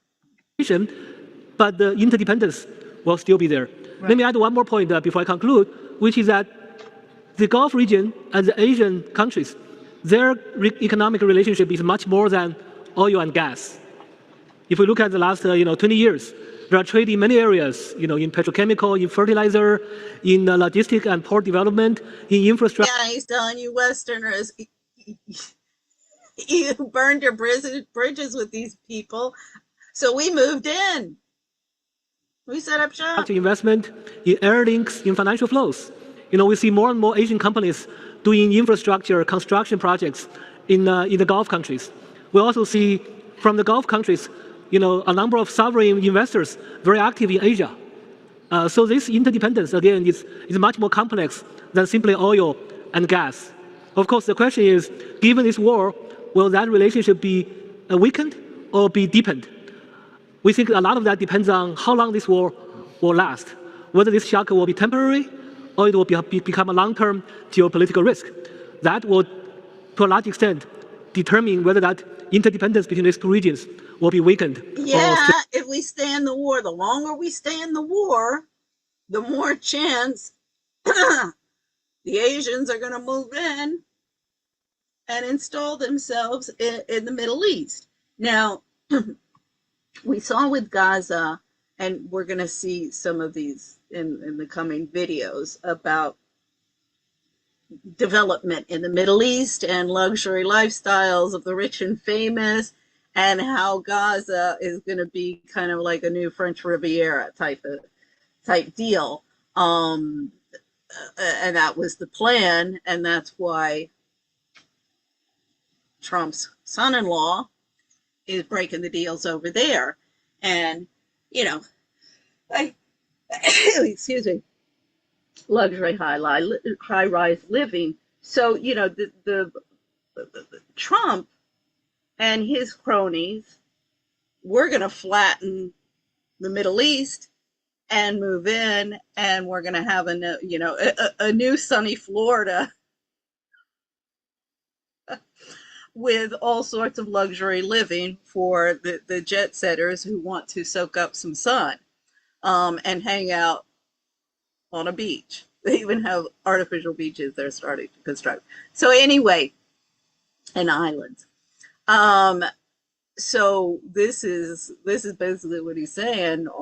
See, the Americans think that they're gonna just destroy everything and move in, but there's some other ideas out there. Strengthened in the next several years. Well, as you say, much depends. Yes, please, Minister. Can I just make a very quick intervention on what the Deputy Managing Director just said? Whether it's temporary, whether it's permanent, time will tell. But what we've seen on our own ports in terms of diversification of routes. So the Karachi port, in the last 25 to 30 days, the kind of TEUs that we have managed are larger than what the kind of volume we have managed entire 2025. Wow. And so say it again, the last 25 days you've been dealing with more volumes than in the whole of last year. Correct. Wow. And then there's another port in Pakistan called Gawada Port, and we've been trying to operationalize it. It's up and running, but trying to operationalize it, getting it scaled up. And again, we just now see volumes coming through there. So I think just the point that the DMD made in terms of people thinking through diversification, we would certainly be a beneficiary of that. But again, people are thinking through that. That's absolutely fascinating. I mean, the great wonderful thing about humans is we are the East is positioning themselves to take advantage of this situation. I mean, fair trade. But Mike, I'd like to ask you, before we go to the audience for questions, and we do have an absolutely packed atrium standing remotely, quite literally. So do think about questions in just a second. Before we do, investors in recent years have looked at the GCC as a bastion of stability compared to many other parts of the world. And you've seen a big flow of money into the GCC, and of course you've had this long history of petrodollars being recycled into the rest of the world, not just treasuries, but increasingly private capital deals. Are you expecting that international investors are going to now flee the GCC or regard it as no longer being a safe place to invest, and or that the flow of petrodollars out will slow down as the money is kept at home to help rebuild? Bottom line is no, far from it.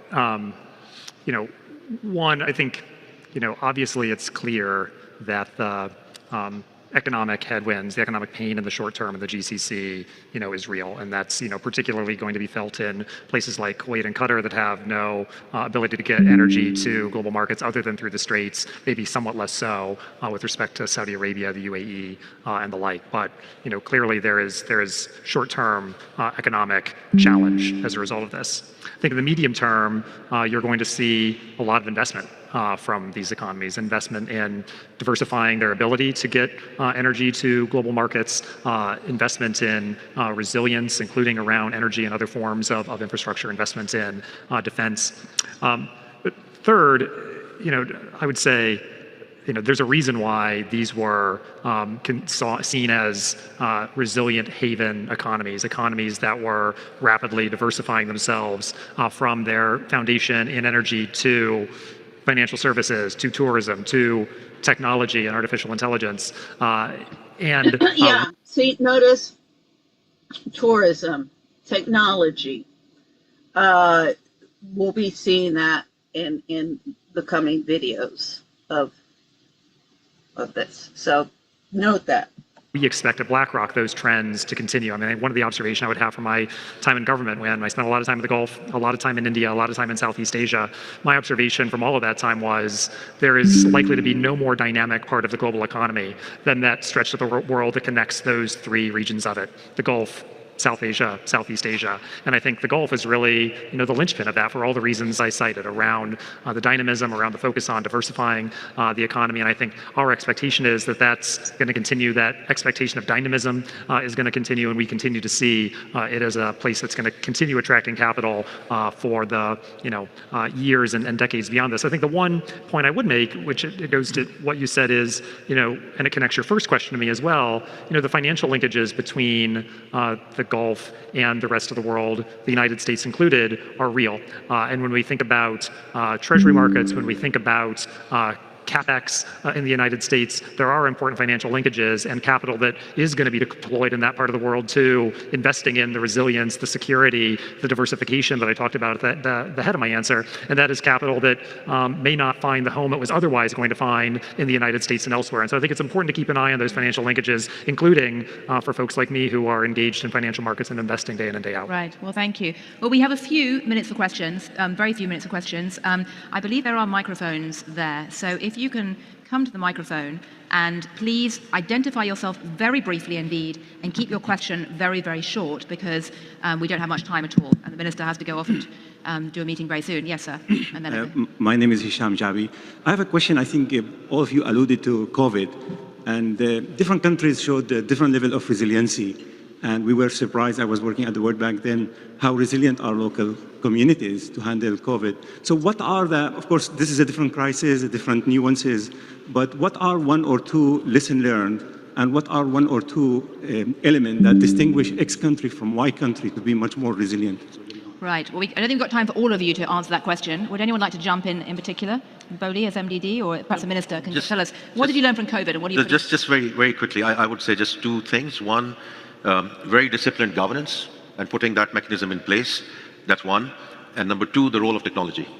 And I see the parallel between that demand shock and the supply shock at this point in time.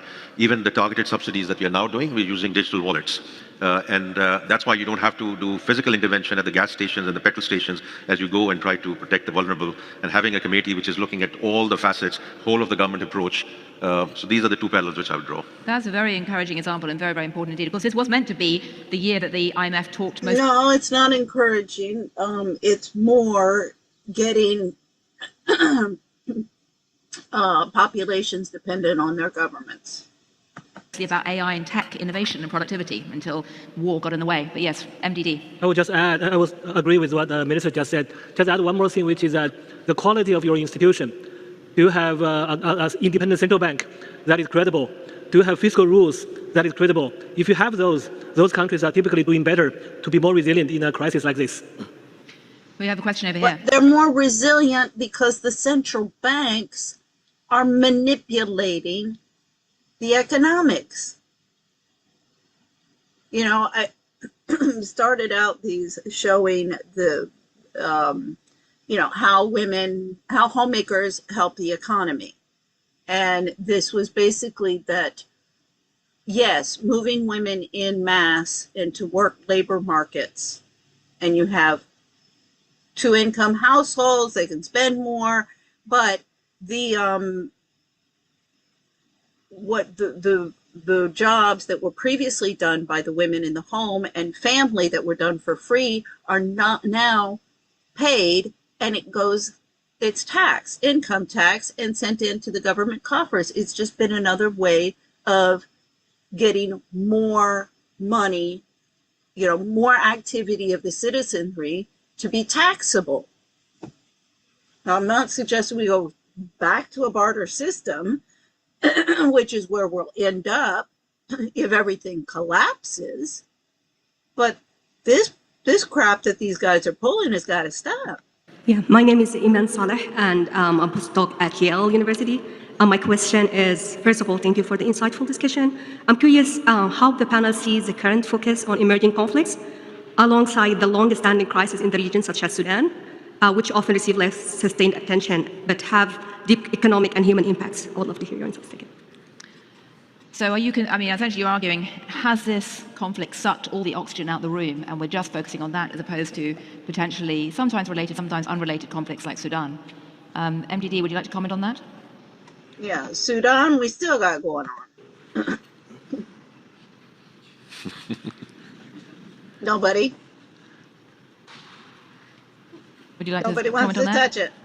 Are you concerned that we are spending less time worrying about places like Sudan in terms of the development, emerging conflicts? Well, from the fund, we don't have that concern because we have one team for every country, right? So we have one team worry about, maybe Qatar, but we have another team worry about. Since nobody will answer, she goes, Deputy Managing Director, and he's like, bullshit answer. Sudan. So we have one team for every country. So in that way, we also have a board that representing all 191 countries. So we try to be even-handed and also trying to devote enough resource for every member country. Right. I can certainly say as a journalist that there's a really big bandwidth problem right now, and all manner of incredibly important issues and stories are not being covered because of the dominance of this tragic news. It's a really big issue. Of course. That's one of the reasons that the war was started. So everybody wouldn't pay attention to what's going on in the White House and what's going on in this country. That question, lastly, very quickly, because we're almost out of time. Yeah, Zach Coleman with Politico. You've talked a lot about the ways in which the energy map will be reshaped after this conflict. In your whatever baseline you use, 2030, 2040, 2050, are we using less oil and gas or more oil and gas relative to the pre-war period? I think that's definitely something for our resident energy expert.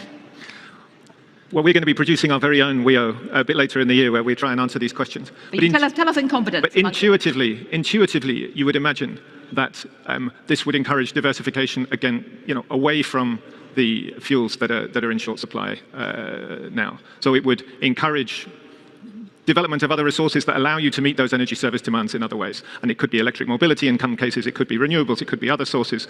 But higher prices, it does mean that there's a strategic hesitation about committing to the infrastructure necessary to use some of these resources. The only additional thing I would say is that we have been talking quite a lot in recent years about a new wave of LNG coming to market also from North America. That is still coming. So there will be gas looking for a home. I think the question then is, do the importing countries in Asia, in South Asia, in Southeast Asia, in East Asia, has gas taken a reputational hit? Are they willing to trust that this is a reliable and affordable fuel? And I think that's an interesting open question for the next few years. Right, well, thank you. I'm very sorry indeed. I know lots of other people want to ask questions. We are sadly out of time. I take away sort of three key messages from this discussion, which has been very rich and fascinating, and I've learned a lot. Firstly, that we are dealing with, obviously, extreme uncertainty, and the question is it going to be bad, very bad, or extremely bad, as the IMF lays out so clearly? Secondly, this is indeed the era of stockpiling and resilience, and I'm not sure people have yet thought through all the implications of this going forward if we are now dashing into a world where everybody is going to be rushing out to stockpile on every level. And then last but not least, within this stockpiling response, within all these extraordinary shocks, and as you've said, at least in statistical terms, it's worse than the 1970s, we do thankfully have extraordinary human resilience. And I love the fact that, as the Minister says, using all of this new technology, which is creating so much fear, along with excitement, to try and respond to some of these shocks, is one little glimmer, if nothing else, of hope. And heavens knows we all need the hope right now. So I'll just finish by saying to all of you, good luck. And to all of you too, let's try and navigate these very difficult situations going forward. Thank you. Thank you. Thank you. I would like to know how much that cost. You know, you'd have to factor in the conference room, these people, how much, it's costing. For what? For that conclusion? I mean, this is a joke. It's really, and it's not funny. It's and this is all paid for taxpayer and donor money. Same thing. It's the same waste of time and money as all of these lengthy campaigns, and those campaigns as well. Is the same thing as with the IMF and World Bank. You get all of the administrative people. I know just hire a bunch of college kids who are trying to get their foot in the door and don't care. Or the other thing over at the IMF and World Bank were women who had been there for 30 years and had come in when they still had typewriters.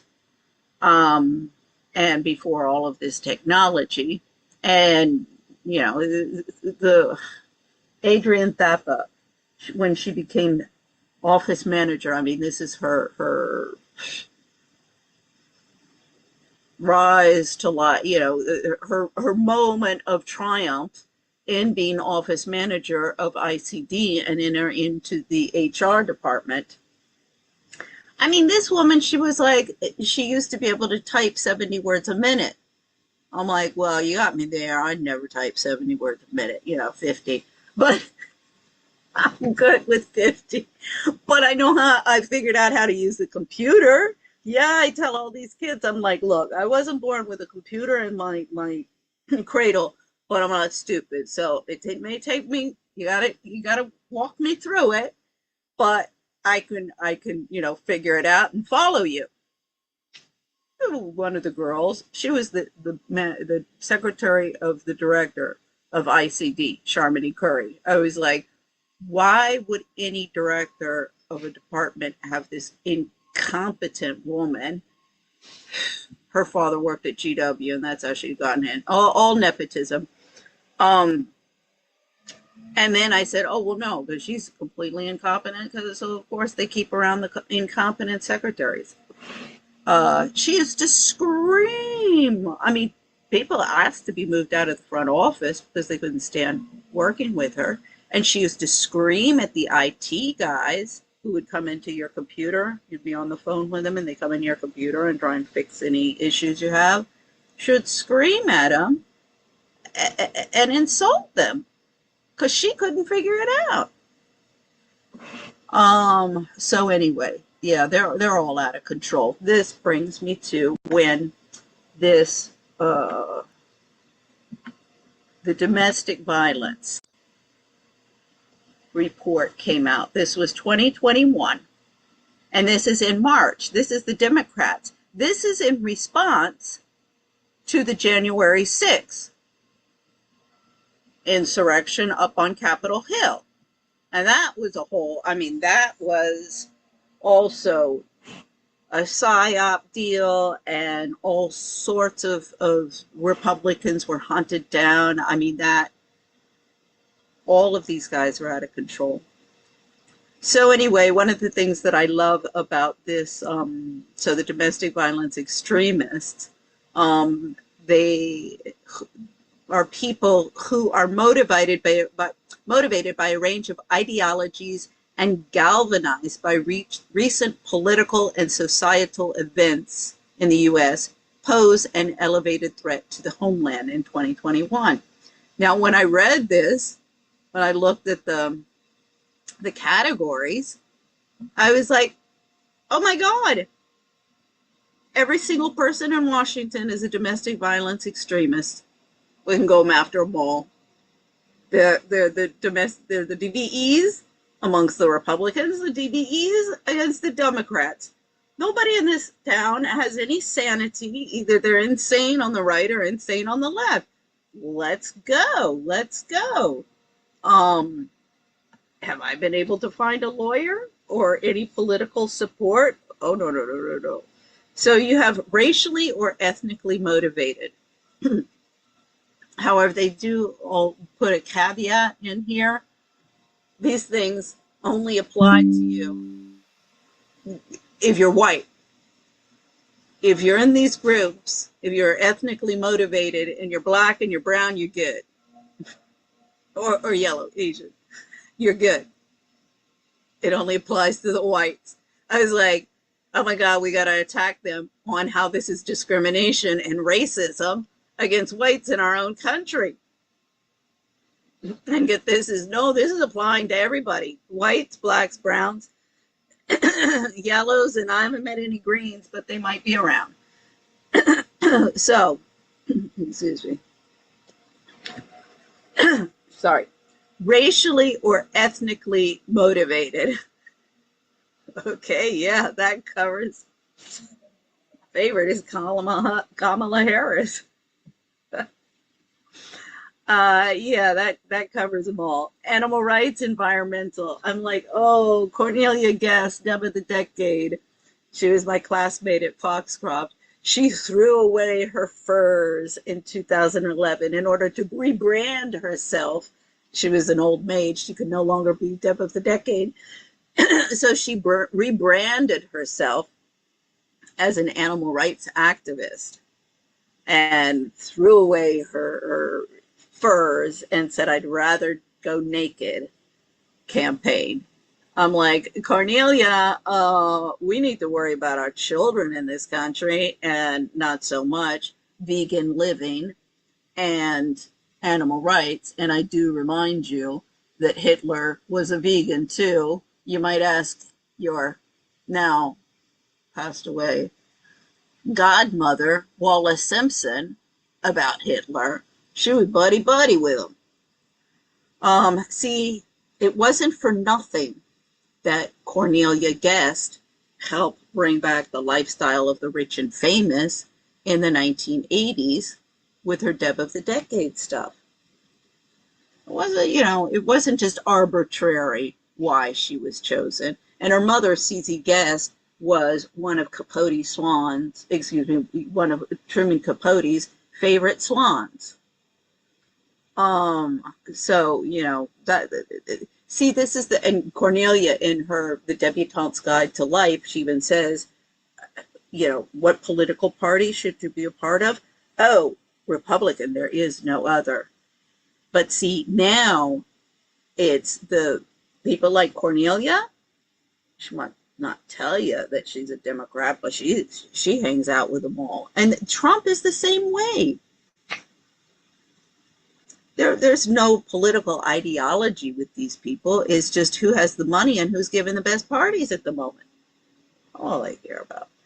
So then abortion related, I keep on saying, you either have, the left, they're going on, they even like, oh, I want to have an abortion. I wish I could. That's how crazy they are. That's how crazy. It's one thing to be pro-choice. It's another thing to be pro-abortion. And the issue I've always had with the right is, wait a second, you all are, pro-life for unborn children and the rights of the unborn children. What about the already born children? And what about, you're always the ones who want to start wars and support wars and send all these kids off to be killed and used as cannon fodder. And they're not killed, they come back either mentally or physically screwed up. So that's always the problem I've had with all of this abortion shit. I'm like, I want societies where we have no unwanted pregnancy, and that means responsible women and men. It takes two to tango, at least in the world that I want to advance. I know there's all this eugenics stuff, and let's make them all in a test tube. There's a movie about that. I think is it with John Travolta? And I forget, but like they put on caps and they sit there and like the guy's like, wait a second, this isn't having sex. So anyway, then anti-government, anti-authority. Well, I got my hand raised on that one, but I'm not the violent extremist. It's everybody in the government agencies who are pissing me off and who won't do their job. They're the ones who are inciting the citizenry to violence. You get the militia, violent extremists. And one thing I'm noting with the podcasters, these Green Berets and all, the different military, there's different factions. You even got the CIA coming out. Andrew Bustamante won. There's another guy, he's Greek. But they're coming out and they're spilling the beans on what's going on. But some of them, I agree, Andrew Bustamante is still CIA. What are you talking about? Former CIA? No. And that's another thing. They never leave the CIA. but because it's in there, that's their mentality. I mean, Andrew Bustamante even says, you know, it's just you got to work the system. I'm like, no, excuse me. Working the system is trying to undermine the U.S. Constitution. So you pull that shit on me, and I'm going to pull out the Enemy Alien Act. We're going to get into that. So then there's the anarchist and violence extremist, DBs who oppose all forms of capitalism, corporate globalization, and governing institution, which are perceived as harmful to society. Oh, they love to throw that word in there, perceived. Oh, that's a real gaslighting trip. So, okay, oppose all forms of capitalism. Well, I would argue that all of the assholes who have been injecting artificial wealth into our banking systems and our financial markets since 2008, or we could go back to the 1970s if you'd like, take your pick, they're not promoting capitalism. And this socialism bullshit is not no solution and not productive. You know, we need free trade, fair trade, this protectionism for minorities to ease the conscience of the whites, and, you know, the sins of the past has got to stop. I mean, everybody, they just changed one system of favoritism, which was a protection racket of the WASPs. The Catholics were the first to enter in and start creating problems. And that started in the 1950s, and particularly the Kennedys. Everybody, you know, all of these minorities and stuff forget that Catholics were also a minority in this country. They just think it's racially based. Racial, they always want to pull out the race card, and I'm tired of it. And I'm tired of all of the whites who tell me, oh no, I guess, you know, you've been thrown to the wolves as a sacrificial lamb to atone to the sin for our sins. I'm like, I didn't commit any sins. You atone for your own sins. Go screw yourself. You and your children. I mean, one of my favorite is with the Mars Candy Company. That's owned by the Mars sisters. They're all Foxcroft graduates. And I'm like, and I contacted them. I said, I'm looking for investment money for my Global Expats project. And this will make them a lot of money. Anybody who comes in, this will make them wealthy, because it's what I want to tap into is all of the spending of all of the housewives. And turn that around and monetize it and use it to pay for the social media platform to challenge all of the anti-feminists and the feminists and these Marie Antoinette socialites. But of course, nobody wants to challenge any of those people, so I can't find any investment money or any partners. But so anyway, I loved it because the Mars sisters came back and they said, oh, we've already given our donations for the year. I was like, bitch, you guys need to learn how to read over there. Stop filling the heads with all of these. $70,000 a year Foxcroft costs to fill the heads of a bunch of little snot-nosed brats that they're wonderful and great and they're going to do great things in this world. And then I got to deal with them in the marketplace, in the labor markets, and they don't even know how to tie their own shoes. So she's like, I'm not looking, if you people would read what I'm sending you, I'm not looking for donations. I'm not looking for a handout. I'm offering you an investment opportunity. Then I see in my inbox, my emails, Foxcroft just got $20 million from the Mars sisters for the STEM wing that they're building $65 million STEM wing that they're building for these entitled little snot-nosed Nepo babies. I'm like, oh, okay, fine.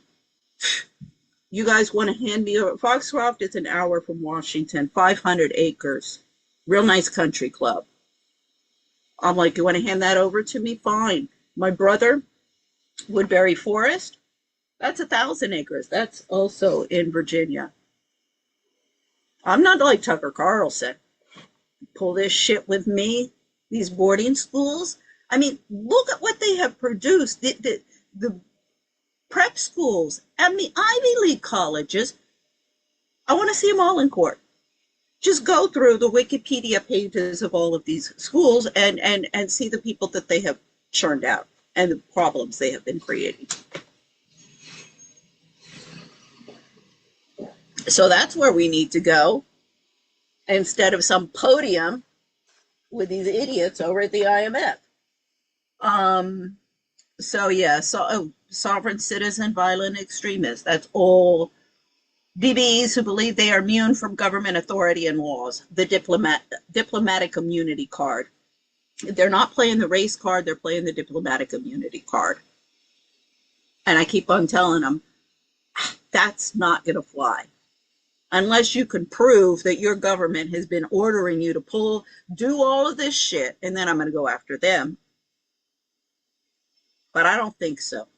And a lot of it is, yeah, but a lot of it you're doing on your own, and that's on you. and you know, any government or non-government agency who is sending people abroad to be terrorists and terrorize their constituency needs to be held to account. Okay, then you got all other domestic terrorism threats.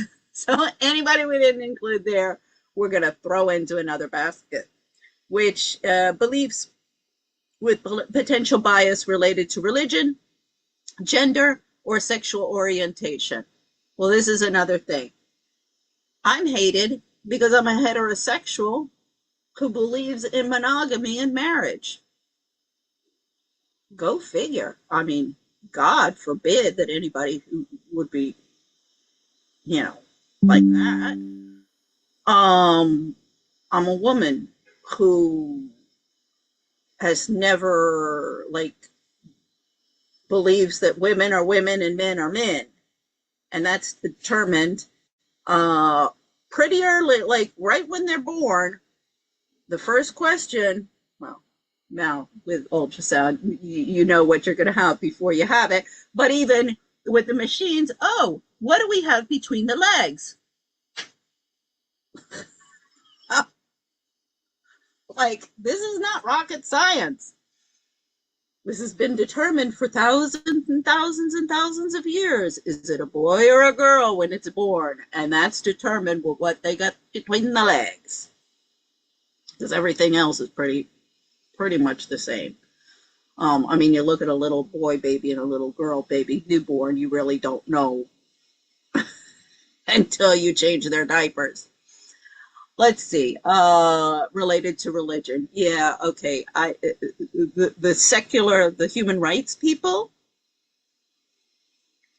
and the cults, the religious cults as much as the human rights cults, because that's become just as bad as the Catholic Church. And they are aiding and abetting all of the exploitation of people across the globe, wars and more wars, and let's have refugees and let's traffic. I mean, all of these nonprofits, the Romanian Angels with Erica Kirk, everybody was in an uproar. I'm like, that's going on all the time. There was Donald Trump mentioning the Red Cross in his video there. Got to look into that, because there was somebody else mentioned Toys for Tots. Slip of the tongue, but they mentioned it, and I was like, oh, we got to look at that as well, because that's working with them. They work with the military. So of course, there's some people in there who are, it's just like any kind of black market organization, you're going to have a front store. Something that, like, or a restaurant or something where you can launder your money, where, it looks good from the front. And of course, you're serving food or doing some service that makes it look good, but it's all a cover. So I also wanted to, so that brings me here to the Enemy Alien Act. Now, the thing is, I solicited, when the domestic violence extremist report came out, Stephen Miller, he's the head of America First Legal, and he started it with Gene Hamilton, I think his name is. I immediately contacted them. And I said several times, I said, okay, I mean, even though the McCains from Arizona, I mean, they hung me out to dry since 2007 when my problem started with the courts in Spain. We don't want to get involved in any unpleasantness. I mean, I keep on saying, you people, if you don't want to get involved in any unpleasantness, the devil's coming in to take over. And literally. So, and here he is. Stephen Miller is the Joseph Goebbels in the story. Yeah, so they just ignored me, and we already saw his wife, Katie Miller. I mean, she's a real piece of work. But now Ed Martin, I contacted him. He was president and founder of Phyllis Schlafly Eagles. Phyllis Schlafly is the anti-feminist since the time of Reagan, and she started the Eagle Forum, and was just like all of the other nonprofits. But the thing with Phyllis Schlafly, she had, as I said, rose to power during the Reagan era. But everybody was like, wait a second, Phyllis Schlafly, you're telling us all that we should be homemakers and be home taking care of our kids. What are you doing here? Like, go home and take care of your husband and your kids. So, and all of the right, I mean, you see it with Meghan McCain, you saw it with Erica Kirk. I mean, her plane, the trad wife, for a little while, she was never going to be a trad wife. So it kind of like puts in suspicion if she could, yeah, she was a honeypot, but was the idea from the beginning that she would eventually, Charlie Kirk would eventually be taken out, and she would step in as the head of TPUSA and work her way, because she's working her way into the White House. She's been appointed some position with Trump's administration. So her buddying up with the White House, everybody is interpreting to mean that she was in on the planning of the assassination of her husband. I'm not so sure that it's such smoking gun evidence, because that's what they all do. There's no loyalty to their, look at Jackie Kennedy after JFK's assassination with Onassis. Ethel Kennedy, she didn't get married. She started a fraudulent human rights nonprofit, so she could get money to pay for all the parties that she still wanted to have. Because after her meal ticket husband died, she had to figure out a way to keep some money coming in. I mean, those ladies spent. So, that Erica Kirk's behavior is really, unfortunately, par for the course. That's why it's kind of like, was she involved in the planning? Definitely in the cover-up, even if she's like this stupid idiot who is just such a puppet. She doesn't realize that she is, but she is. I mean, my Lord, anybody who drinks the Kool-Aid of lone shooters these days need to have their head examined, and that's her problem. She does. So a lot of them do. So we're going to finish up with the Enemy Alien Act, and then I'll continue in. Why are you giving me this problem?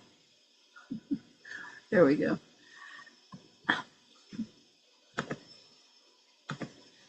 Okay.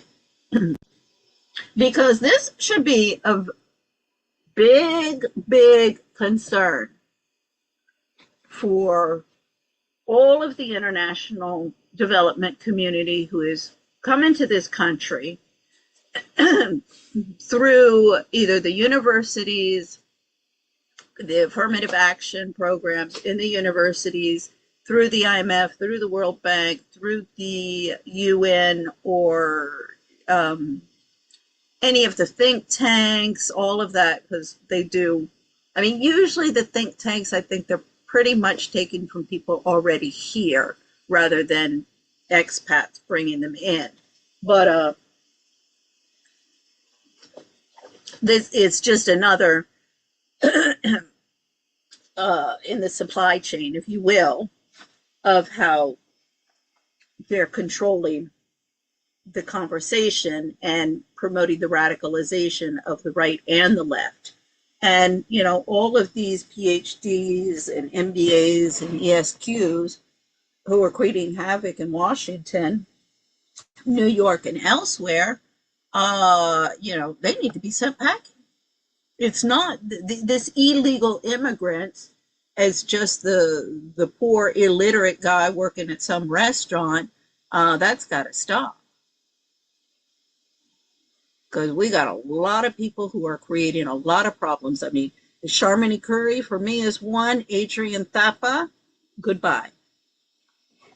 And you've created a pretty pickle for your children. All I have been global expats. My organization is modeled after the Federation of American Women's Clubs Overseas, which was started in 1931. And one of the principal things that they did was the citizens' rights issues. I've been working on this, and I have been telling people, Amal Clooney included, your children are going to have a real hard time. With George, they have the American nationality. With Amal, apparently, I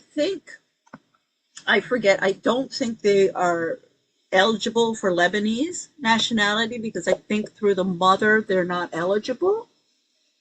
So English, well,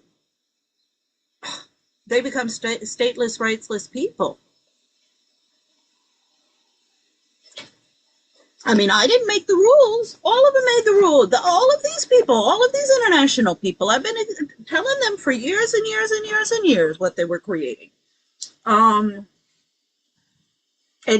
Tucker Carlson coming out and saying people shouldn't have dual nationality, another huge problem. On how many people do I know from Bogota who came to the United States to give birth to their children so that they could have an American nationality? But they've all hung me out to dry. I'm like, excuse me, when I was in Colombia, what my husband was doing was the financial inclusion. None of these people care. I'm like, you know, they're all these commerce, politics, part of the 10%ers. I'm like, you guys, you tell me I made my bed and I can lie in it. Well, they've made their bed and they're going to have to lie in it. So January 20, 2025, President Trump issued an executive order declaring a national emergency pursuant to the International Emergency Economic Power Act to address the threat to U.S. national security posed by international cartels and certain transnational organizations. Anybody getting the picture here? The EO states that such organizations are engaging in a destabilizing campaign of violence and terror throughout the Western here, and directed the Secretary of State and other cabinet members to designate certain international cartels and other organizations as foreign terrorist organizations or specifically designated global terrorists under Executive Order 13-2024. For supporting international terrorism. On February 20, 2025, the Secretary of State, in consultation with the Attorney General and the Secretary of the Treasury, designated several international cartels as foreign terrorist organizations, including the organization known as Tren de Agua. I mean, I'm going to be looking at all of the jurisprudences and stuff with much interest in what's going on here. And all of the PhDs think that they're immune, but they're not. They're not. I mean, the PhDs with all of their propaganda, the journalists, the economists, the lawyers, they're wreaking more havoc and problems than Tren de Agua or any of these guys ever do. Let's see. Okay, so let's. He may invoke the Enemy Alien Act. Okay, so let's go to the Enemy Alien Act. Restraint, regulation, and removal. Whenever there is a declared war between the United States and any foreign nation or government, or any invasion or predatory incursion is perpetrated. Now, invasion and predatory incursion with the honeypots, I'm going to be using that one. And for Sharmini Curry, the honeypot, excuse me. So is Melania Trump. Okay? Because all of these little gold digging whores who have been, Ariana Huffington, all of them who have been coming in here. And we're not going to, rah, rah, rah. We're just going to be cheerleaders and not look at what our husbands and everybody else around them are pulling. I mean, I've been canceled because I am exposing everybody in the Epstein files.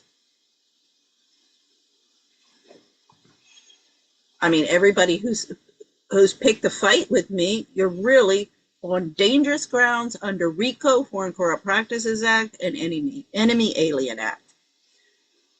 Okay, so, or threatened against the territory of the United States, but by any foreign national or government. See, pulling out the diplomatic immunity card, all of these little bitches and SOBs, they're going to have to prove, oh, wait a second, I had the backing of my government. My government instructed me to come and bully and discriminate and terrorize co-workers. I don't know if your government's going to go along with that one. That's going to be an interesting. And the president makes public proclamations of the event. All native citizens, denizens, or subjects of the hostile nation or government being of the age of 14 years and upward who shall be within the United States and not actually naturalized shall be liable to be apprehended, restrained, secured, and removed as alien enemies. Now, here, I'm an adversary, of Trump. He wants deportation. I want deportation as well. However, who and how we are going to accomplish that are very different things. And this goes also with a lot of Americans I know who are pulling crap abroad. I want their assets seized and I want them deported.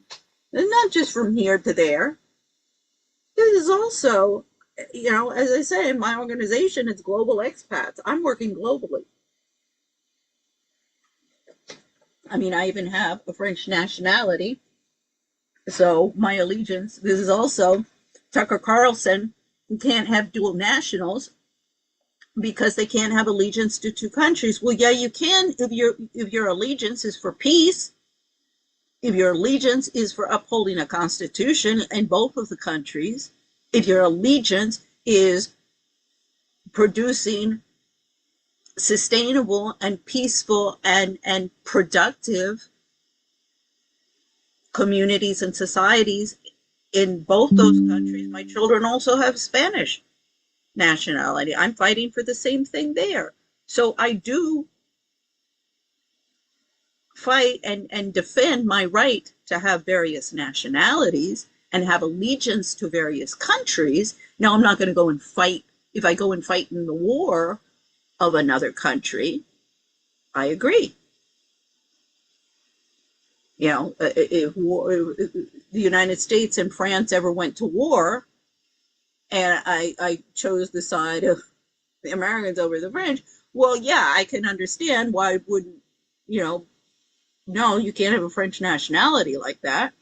If I was colluding, if I'm living in France and colluding with the American government to destroy France, its economy, or its constitution, yeah, but that's not the case. Everybody else I know is, but not me.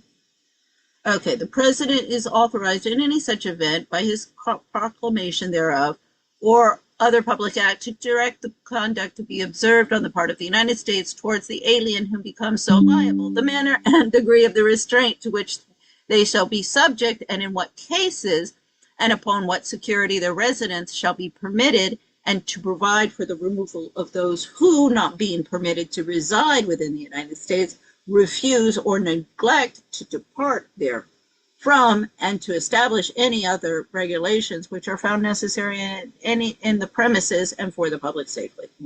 Okay, that's a lot of legal jargon. Basically, if you don't leave, we're going to force you to leave. Now,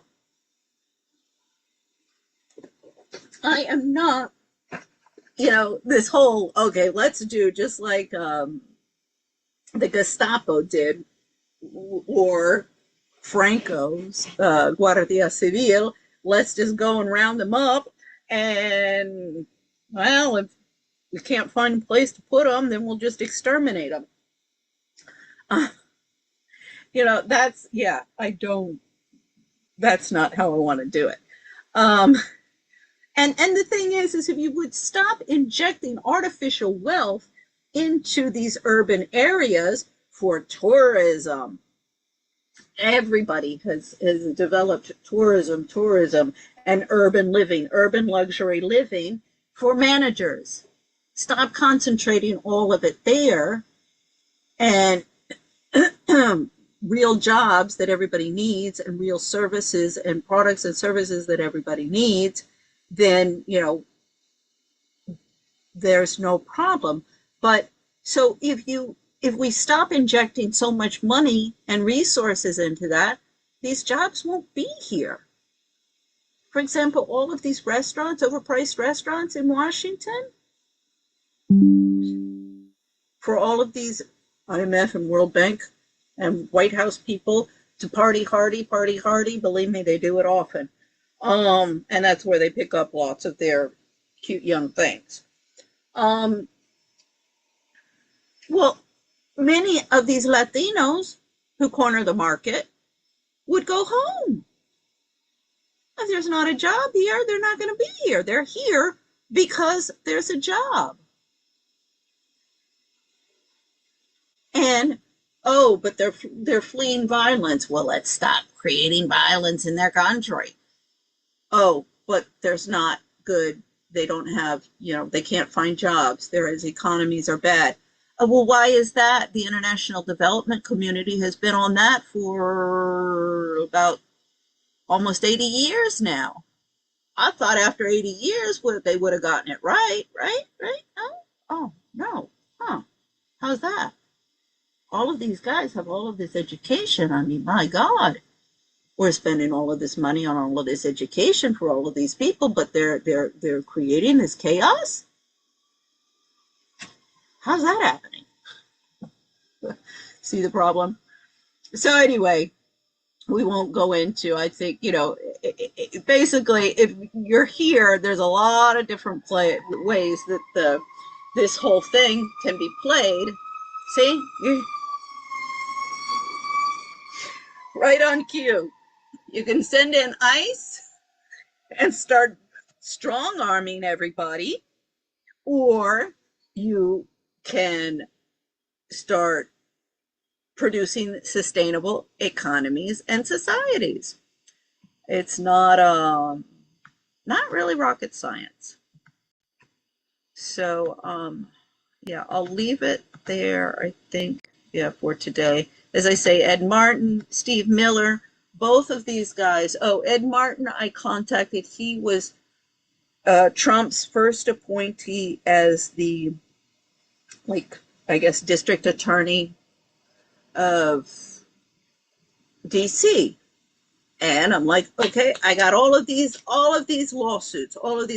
We can go after the IMF, the World Bank, all the international development community, clean them out. Capitol Hill, they're out of control. I mean, we even have the Gonzalez-Linehan versus USA 2011 Inter-American Commission on Human Rights jurisprudence, which the American government claimed that they do not have control over and like control and legal powers over the states and local courts. And I was like, excuse me, the American government, they just renounced their raison d'etre. So let's tell Congress to pack up, dissolve Congress, and get some new elections in. Fair elections. I mean, clean up this shit. The international, all of the IMF, the World Bank, the UN were created in order to prevent another third world war. And they've been colluding to produce it, and now they're going to collude and cash it in. See how it's all working? And now I can't find the little person to finish this. Stop sharing. Where am I?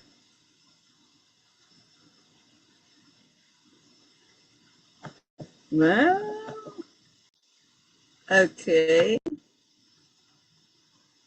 Huh, I did something new this time, and now where am I?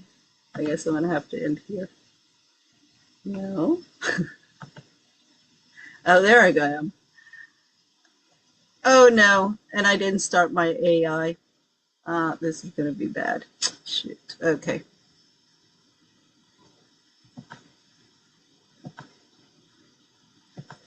Landed there.